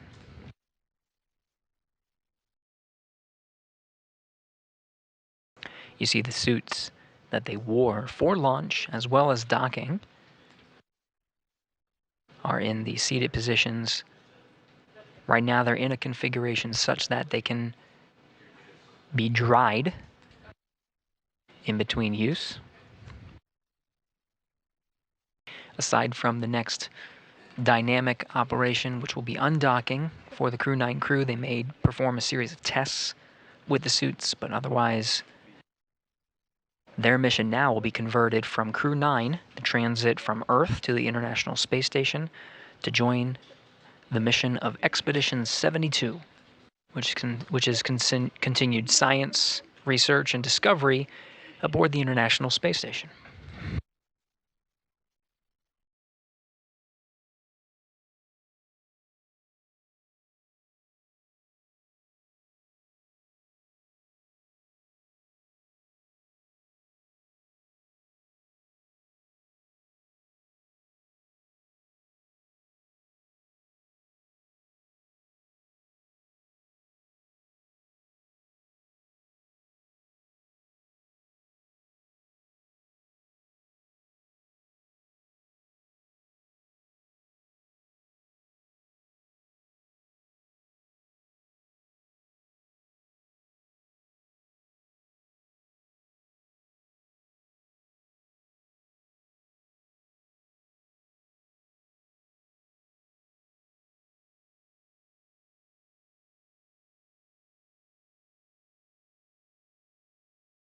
Now getting views from the two spacecraft. Again, there is a hatch, multiple hatches actually.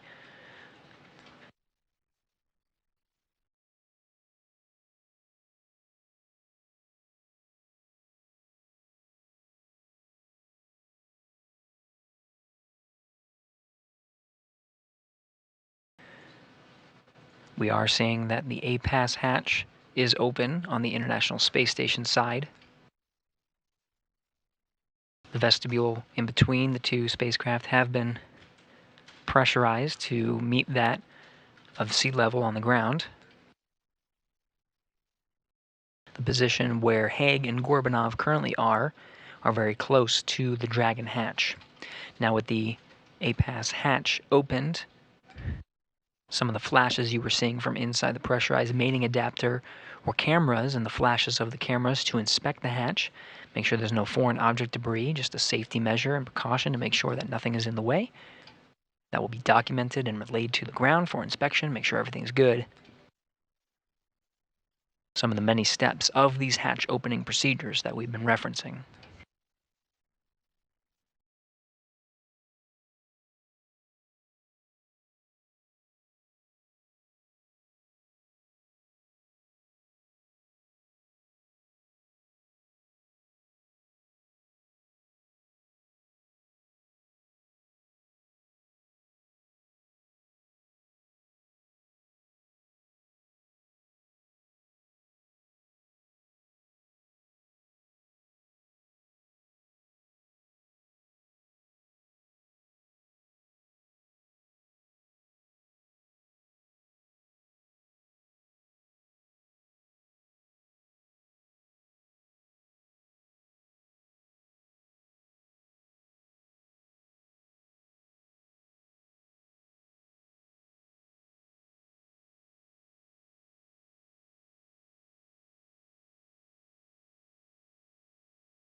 This is Mission Control Houston following along. Again, the APAS hatch is open. This is the last hatch on the International Space Station side. There's one more hatch to go, and that's on the Dragon side. Nick Hague and Aleksandr Gorbunov currently waiting patiently inside Dragon Freedom, going through their incremental steps to make sure the hatches can be opened at a safe time. You saw the NASA astronauts in the pressurized mating adapter bring in white cloth. This is part of the procedures of outfitting the hatch for ingress. The hatch itself is metallic and has been exposed to vacuum. As a safety measure, the hatch itself is being covered with this white cloth. There's also a docking fixture that's used. It's sort of a pole that sticks out from the back end of the APAS hatch. That has been removed, as it is an obstacle to crews ingressing through that hatch. Working through the steps incrementally. The crew seems to be on the timeline right now, so we're expecting the hatch opening to happen within the next 30 minutes or so of Dragon. Right now we're looking at a gap in our video coverage from the station. Hoping to beat that gap so we can see some of the crew members enter. But we will be providing continuous coverage through that hatch opening and when the crew are formally welcomed on board the International Space Station. There will be a formal ceremony. In this shot that you're seeing right now, you can actually see the bell, ceremonial bell, which will be rung upon the ingress of the 2 crew members on board Dragon Freedom, welcoming them and joining Expedition 72, rounding out 11 members of 72.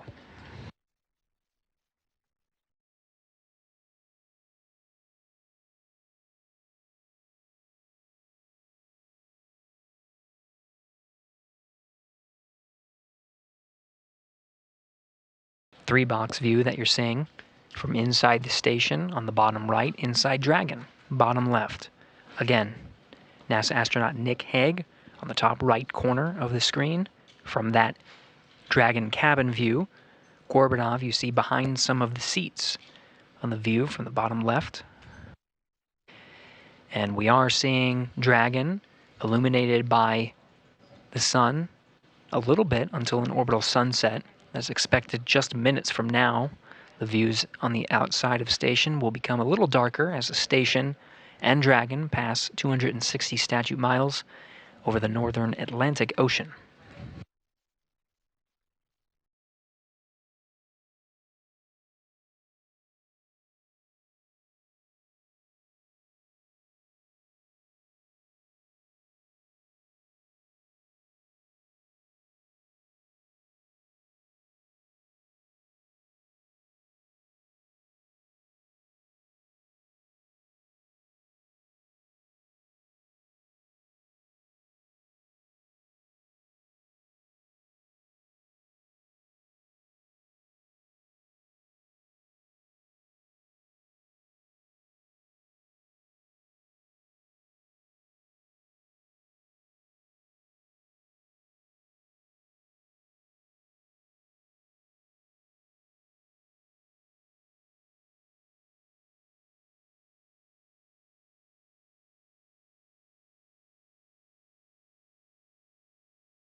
More Expedition 72 crew members starting to come into view.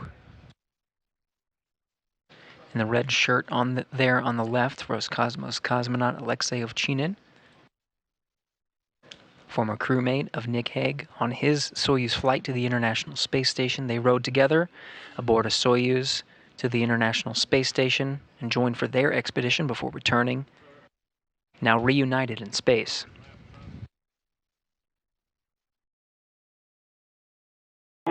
Station on the big loop. Step 4.8 is complete. Step 4.9 station is ready for Dragon hatch equalization.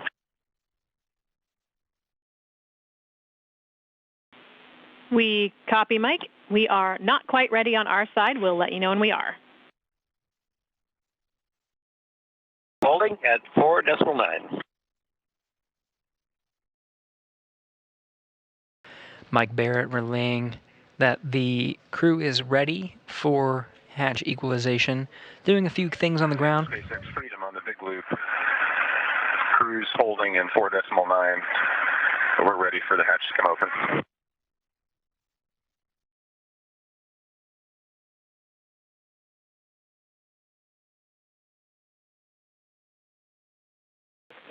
All right, SpaceX copies. We'll be waiting for the ground to be ready for equalization, and that's going to keep us in section 6 of 4.400. You'll see us take commands and the state change in step 6.2 when we're ready to go.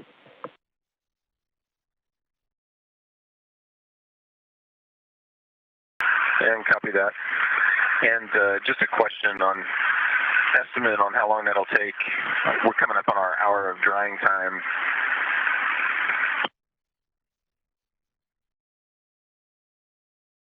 Check that. We got 15 minutes. We'll just wait. Copy. Yeah, we're still a few minutes away from stepping into equalization, and we're tracking about just over 14 minutes left in dry time. We'll see if those deconflict, but we won't let the suit drying stop us from proceeding if we're already ready to step into that.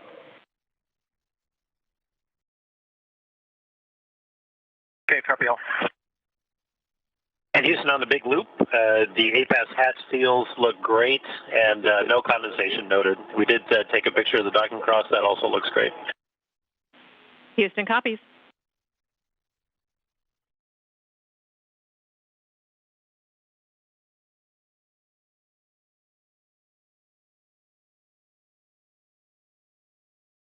Crew aboard Station and Freedom, eager to open up that hatch. Just need to make sure everything's set on the ground. Teams are carefully analyzing all the data to make sure they are ready for that hatch equalization.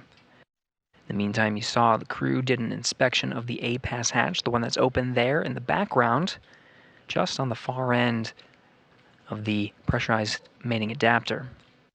That has again been outfitted for safety precautions with cloths. The docking cross has been removed, an obstacle from egress.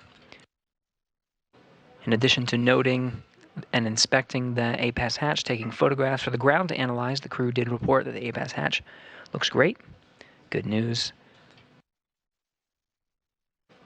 And allows for the teams to continue towards an on-time opening of the hatch and welcoming of the crew aboard the International Space Station. Again, Hague in the background of the Dragon cabin shot. Gorbunov there in the foreground.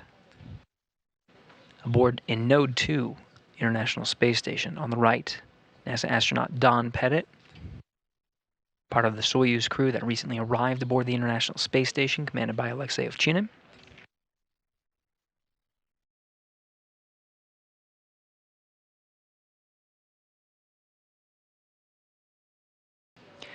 Ovchinin there, of course, former crewmate of Hague. They launched together aboard their Soyuz mission to the International Space Station and will be reunited at the welcoming ceremony.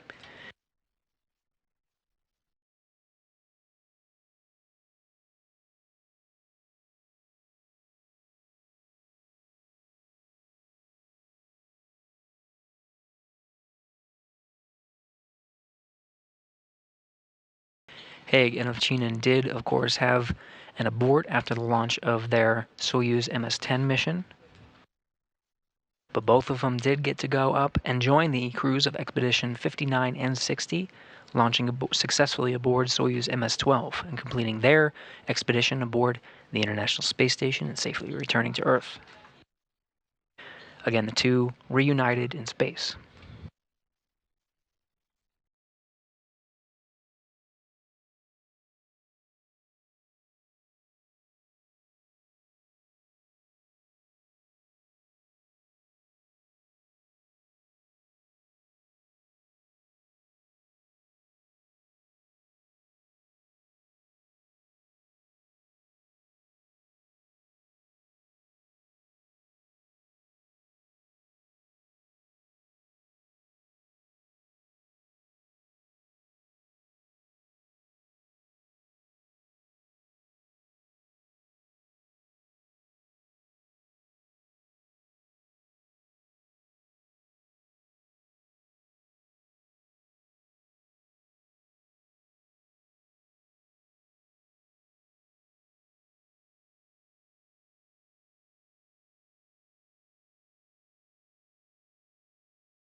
3 Roscosmos cosmonauts in view.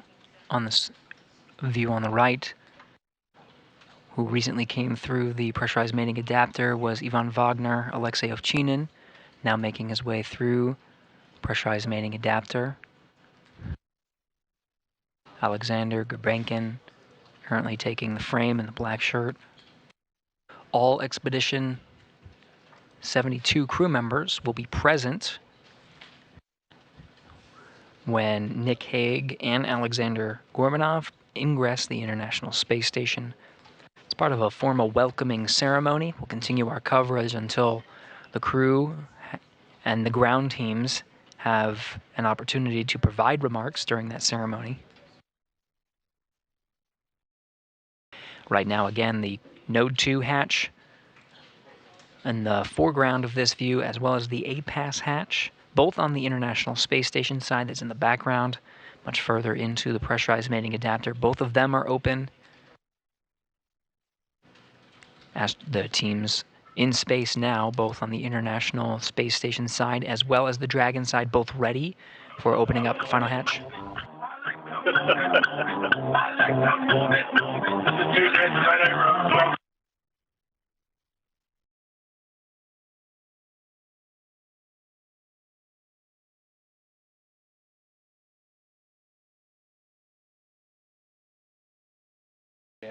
So again, the astronauts in space are ready to go, just waiting for those ground teams and finding ways to pass the time. Station and Dragon Houston on the big loop. Stand by for equalization. We're expecting it to take 3 to 4 minutes.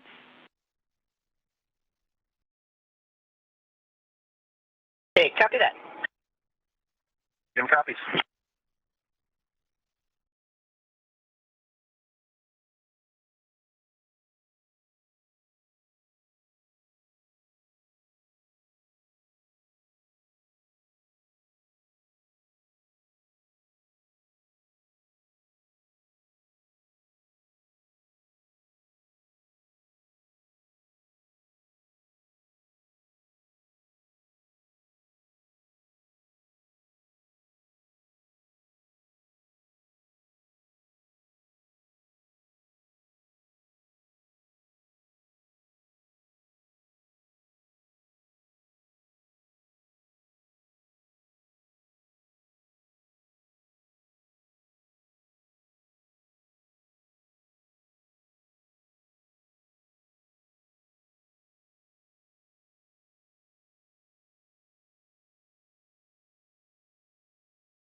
This is Mission Control Houston. For those tuning in, we're continuing to wait for one last step of allowing the hatch pressure to equalize before opening up the final hatch. We've been working through hatch opening sequences over the past hour or so, about an hour and a half since docking at 4:30 p.m. Central Time. The ground teams have instructed the astronauts on board to wait until equalization is achieved before proceeding to open up with the hatch. Hoping to hear that call momentarily. This is a view from inside Dragon Freedom. NASA astronaut Commander Nick Hague in the background there on the comms. Mission specialist Roscosmos cosmonaut Aleksandr Gorbunov there in the foreground.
This is Mission Control Houston. You're getting views from both inside the Dragon Freedom cabin as well as from inside the International Space Station Node 2. Astronauts on board both vehicles waiting patiently. We're waiting for a go from ground teams analyzing the pressure inside each of the respective spacecraft and waiting for a go to open up that last hatch, Dragon hatch.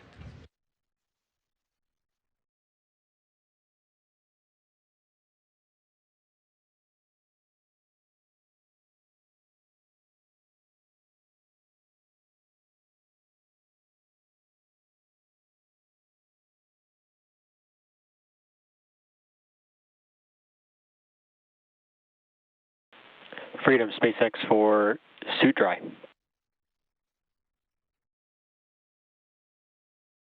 Freedom's with you. All right, we're happy with the suit dry timer now, so you are go for commanding the suit fan off before we step into hatch opening.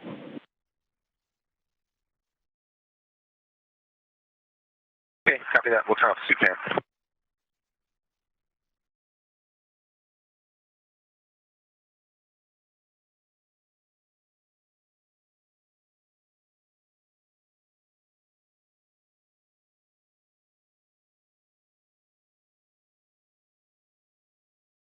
See NASA astronaut Nick Hague working on the displays, the console there inside Dragon Freedom. The command to disable those suit fans is on that console. Suit fan and suit drying procedures are done after doffing suits through various phases of space flight. For these two astronauts, after doffing the suits after orbital insertion, suit drying was part of the procedures there as well, before they were once again donned prior to the approach initiation burn. Those suits were doffed again after the docking sequence was complete. That includes a soft capture. Freedom, SpaceX on the big loop. We see those suit fans are off. So at this time, you are go for hatch opening per the decal, followed by the remaining actions in 4.400, Section 6. Copies. We're going to open the hatch per decal and then remaining steps in section 6, 4.400. Good, readback, and we'll just follow up after hatch open on the completion of 4.012 as well, but we can go ahead and step into the hatch hops. Okay, copy that.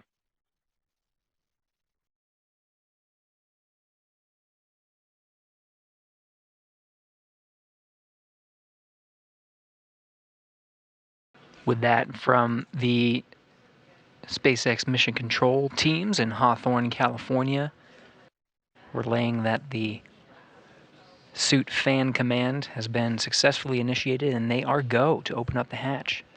We got a great view from inside the space station here, and we're starting to see it illuminate.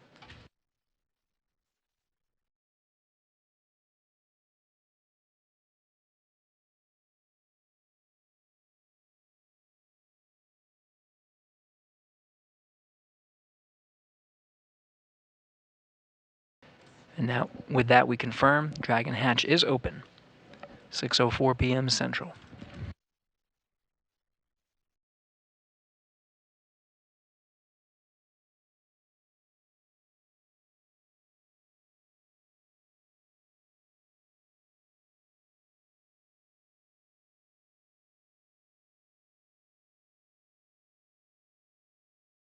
SpaceX Freedom hatch is open. Copy, hatch open.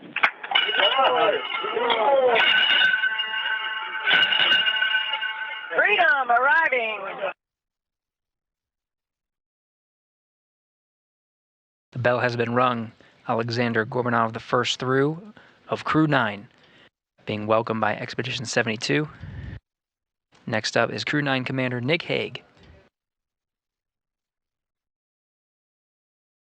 Crew-9 now aboard the International Space Station and joining Expedition 72.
Again, Crew-9 on board the International Space Station.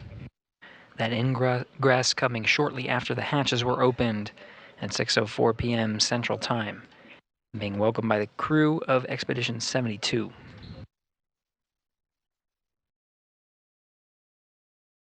We're going to continue our coverage here. We have a planned formal welcoming ceremony.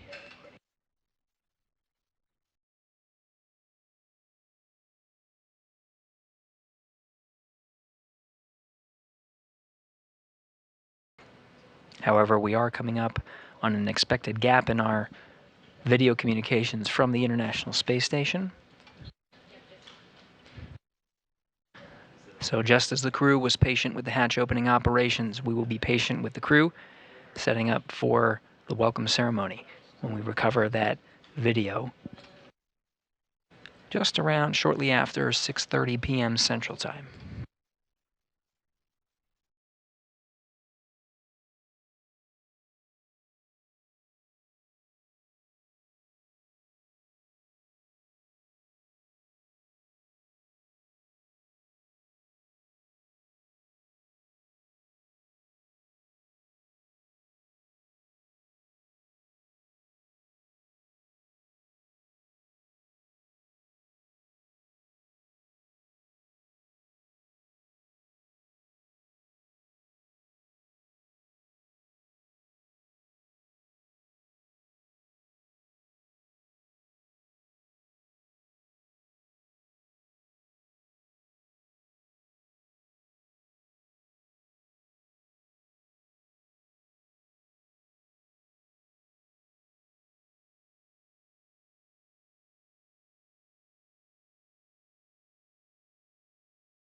Again, Hague and Gorbunov on board the International Space Station. Gorbunov in frame right now, but they're going to take some time and speak with some of their crewmates.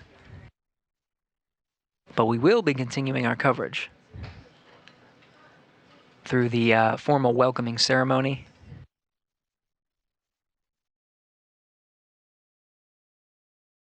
There is an expected gap in our video communication from the International Space Station.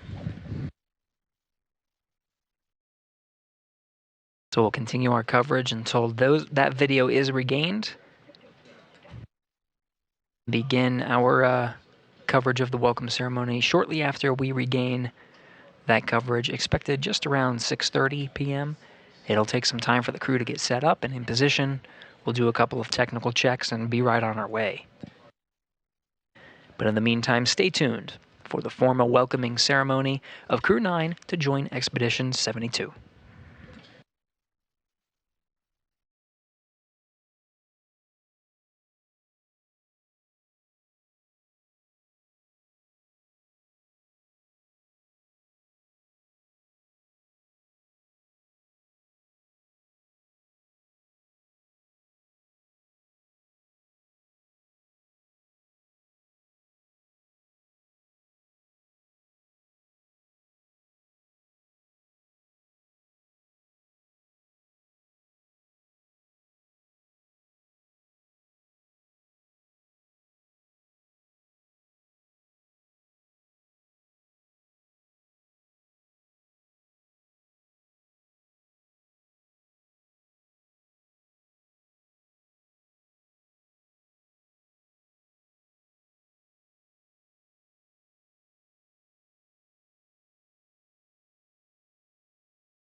Now in a short handover of our video and audio from the International Space Station as expected. This was tracked before we initiated a go to proceed with the formal welcome ceremony. Wanted to make sure we got good views from inside.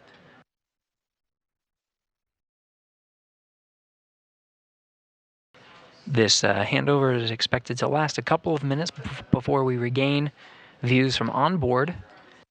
And we'll go through a couple of steps, setting up for good scenes before proceeding with the welcome ceremony itself. Teams in Mission Control Houston have been led by Flight Director Marcos Flores. Coming on console prior to the joint operations, just prior to the approach initiation burn. And following along all the way through docking, which happened right on time today, 4:30 p.m. Central Time. The crew then proceeded to close out the Dragon cabin, doff their suits, and get ready to enter the International Space Station.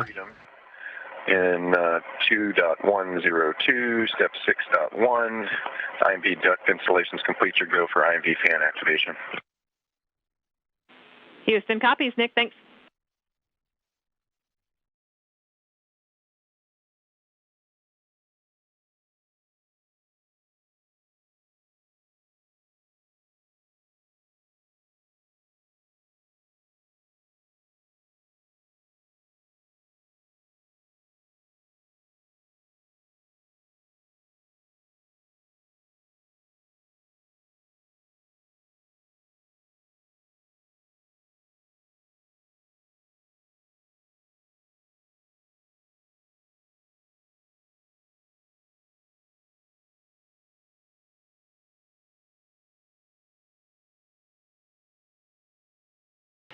Getting views from on board the station now. Before the formal welcome ceremony, just getting a head start on some of the procedures.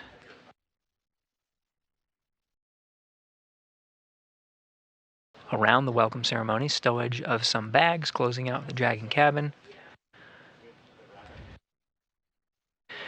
The communications from on board might be a little spotty, which is why we're holding on executing the welcome ceremony for now. We'll again continue our coverage until that's done, but we may lose some views here and there until we get solid communications expected just in about 10 minutes.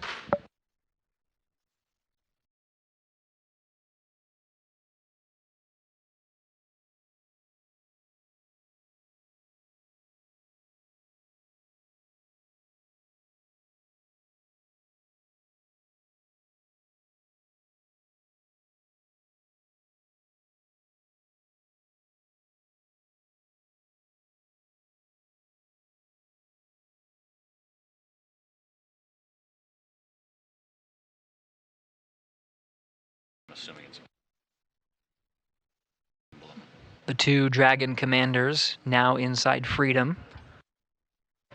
Commander Nick Hague inside the Dragon that he just took to the International Space Station with mission specialist Aleksandr Gorbunov as part of Crew-9. Matt Dominic, the commander of Crew-8. Today begins a 1 week long handover period to set Crew-9 up for success as they join Expedition 72 and continue a long-duration stay aboard station of science and discovery. NASA astronaut Matt Dominic, commander of Crew-8,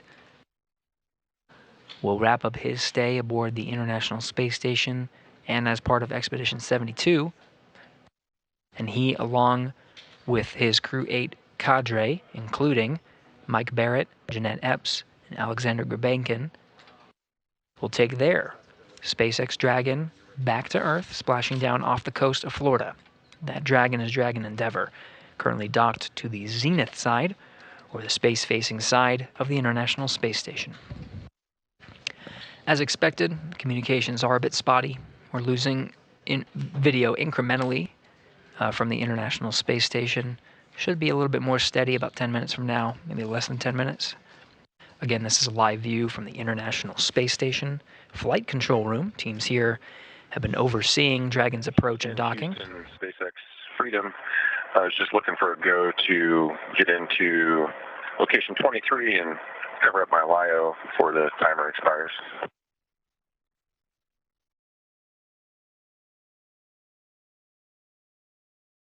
Checking, Nick.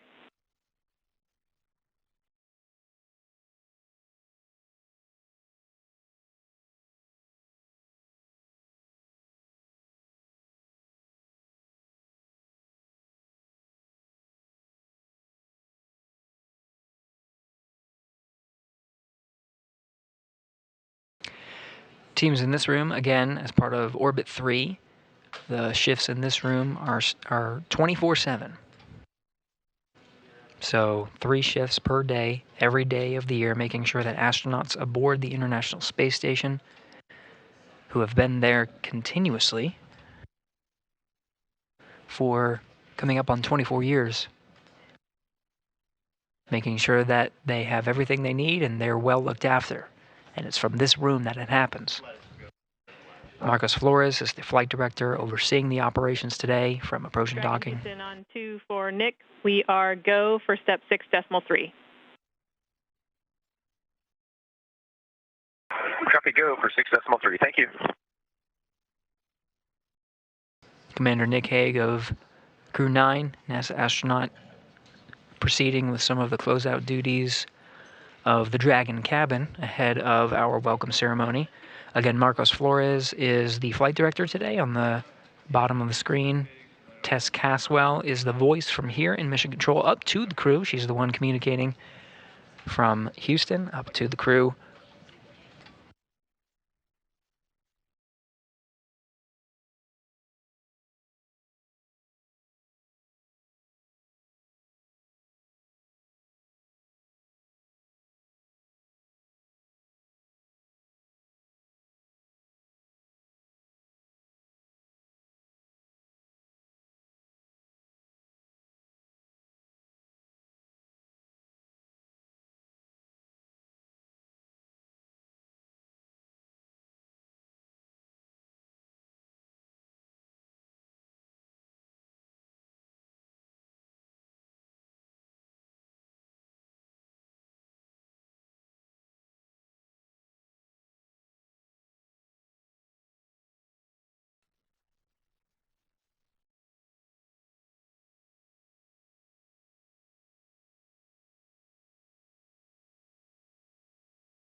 And SpaceX Freedom, step 6.5, the LIO cartridge is sealed and installed. That's cartridge 1's back in the active, sealed. All right, Nick, SpaceX copies. LIO 1 is back in the active slot, but is sealed.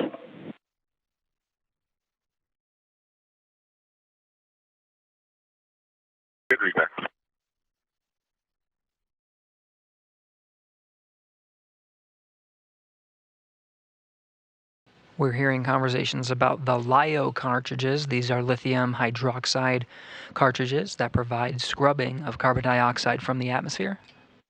Station Houston, on to any available crew for PAO scene setup.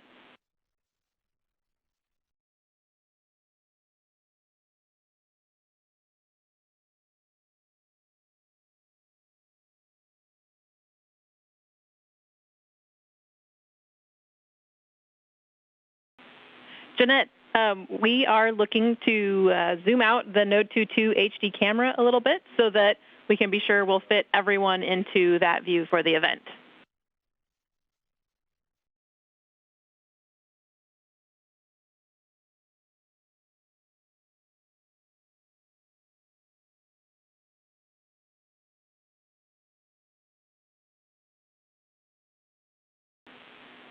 We will take you up on that, Jeanette. Please move it back a little bit so we can get a wider field of view, make sure we can get everyone into the frame. Thank you.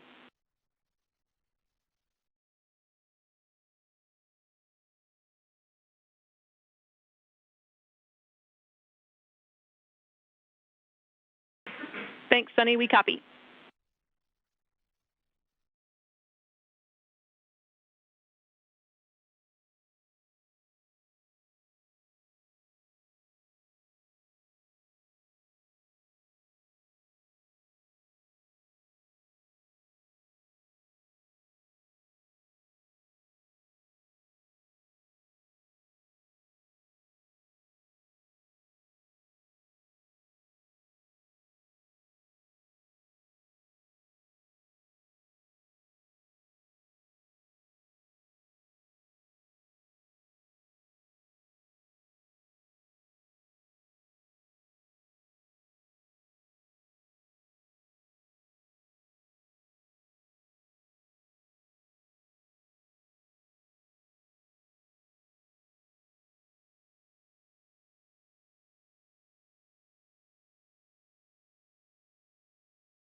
Okay, 5, 4, 3, 2, 1.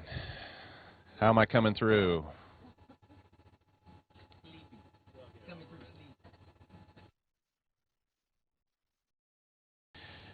Probably still need me to talk longer so you can see if we got sync. Oh, I knew.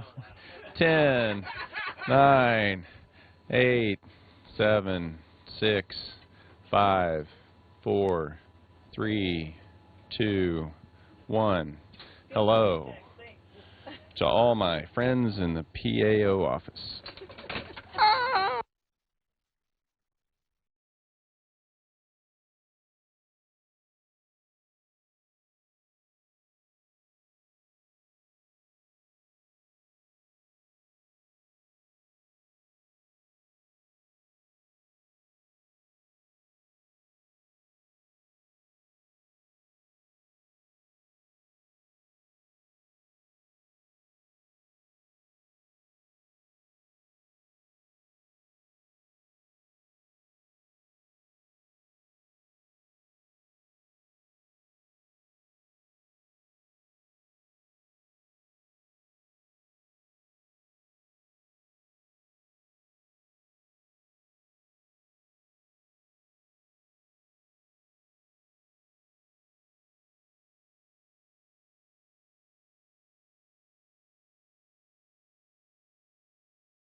Houston, are you ready?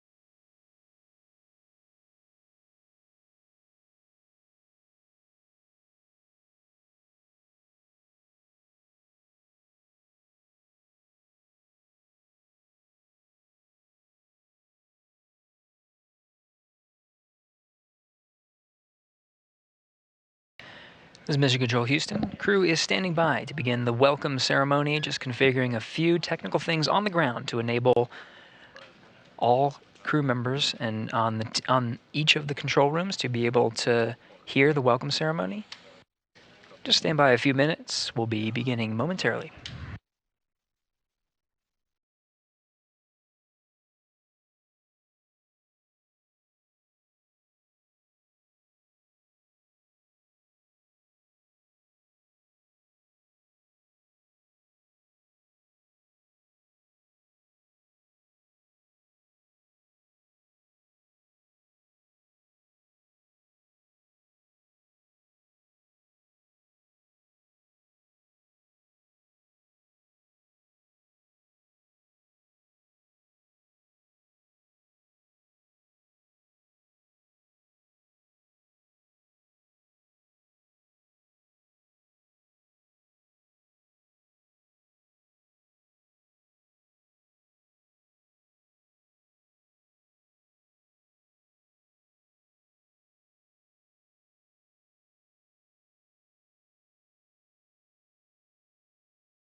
Okay, 1, 2, 3, 4, 5.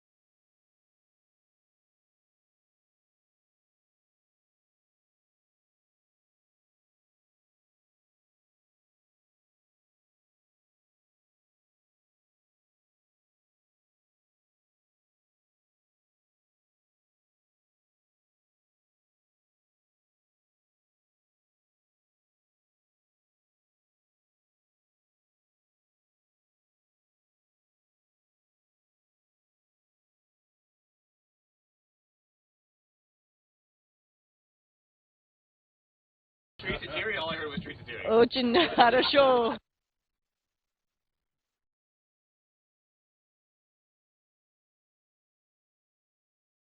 Суд Москвы, отвечаю ВСГ-2. Проверяем связь. 1, 2, 3, 4, 5. Как вы слышите меня? Отлично.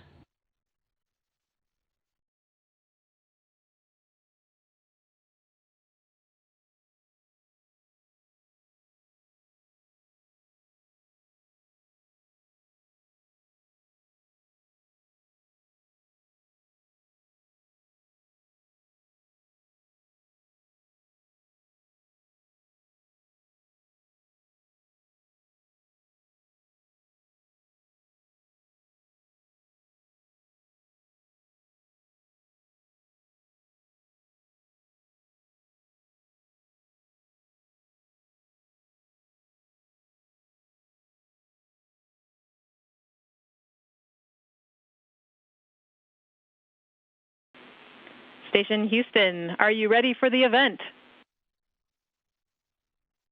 We are ready for the event.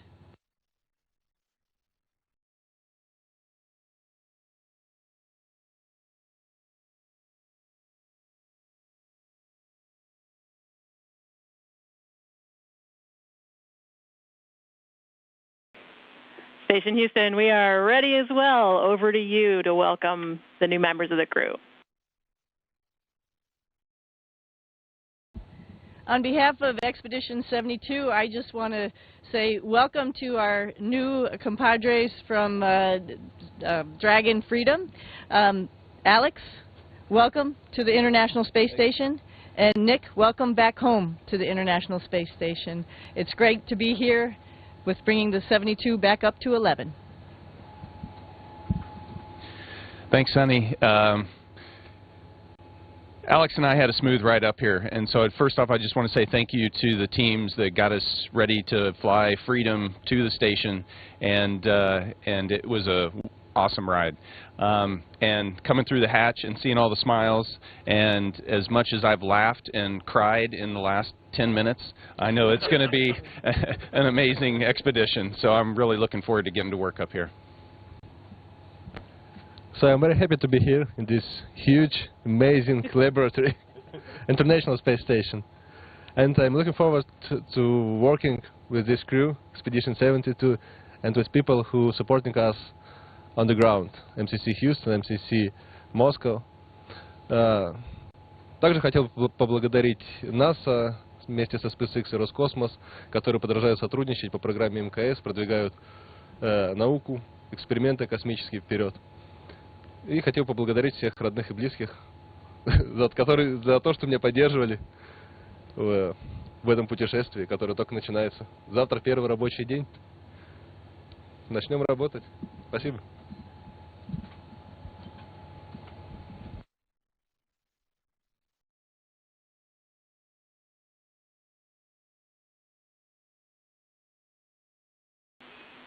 Thank you for the words. At this time, Glavany has an additional message for Nick and Alex.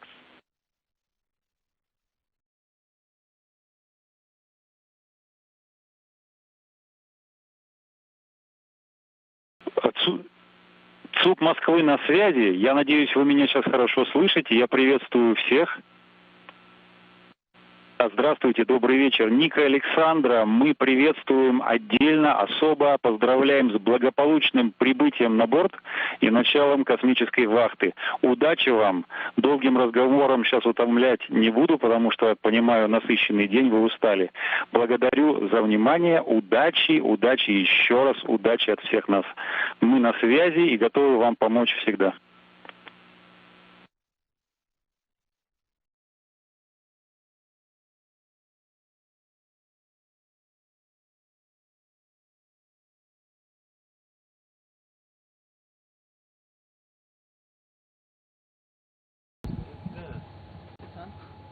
Спасибо за теплые слова. Будем работать с завтрашнего дня, да. Начнем космическую вахту, посмотрим, сколько продлится.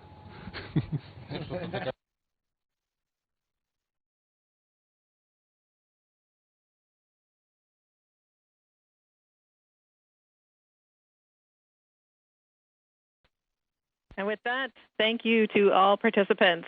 Station, we are now resuming operational audio communications.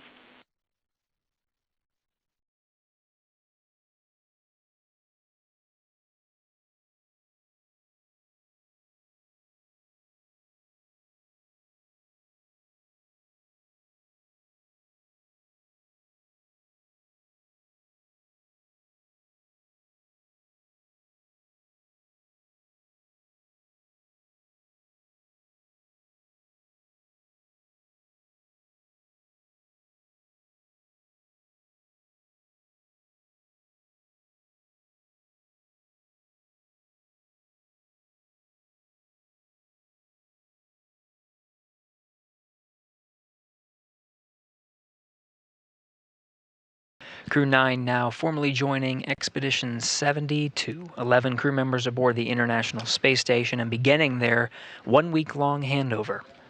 Looking forward to next week, no earlier than October 7th, as the opportunity for Crew-8 to undock. We'll be tracking weather to make sure everything is good for the crew to return, but it'll be a week of 11 crew members on board. After launching yesterday from Slick 40 for the first time, humans launching from that pad over in Cape Canaveral Space Force Station in Florida at 1:17 p.m. Eastern Time, 12:17 p.m. Central. The crew made a 28-hour transit to the International Space Station and docked right on time, 4:30 p.m. Central Time. Over the next hour and a half, the crew incrementally pressurized the vestibule, opened up the hatches, and closed out their respective areas to be welcomed after hatch opening at 6:04 p.m. Central Time. Crew 8 Commander Nick Hague, as well as Crew 9 Commander Nick Hague, as well as Crew 9 Mission Specialist Aleksandr Gorbunov, entered the International Space Station and were welcomed by the Expedition 72 crew, and we just witnessed the formal welcome ceremony. After the welcome ceremony, that concludes our coverage of Crew 9's journey to the International Space Station, and they now begin a long-duration journey aboard for science and discovery. With that wraps up our coverage. This is Mission Control, Houston.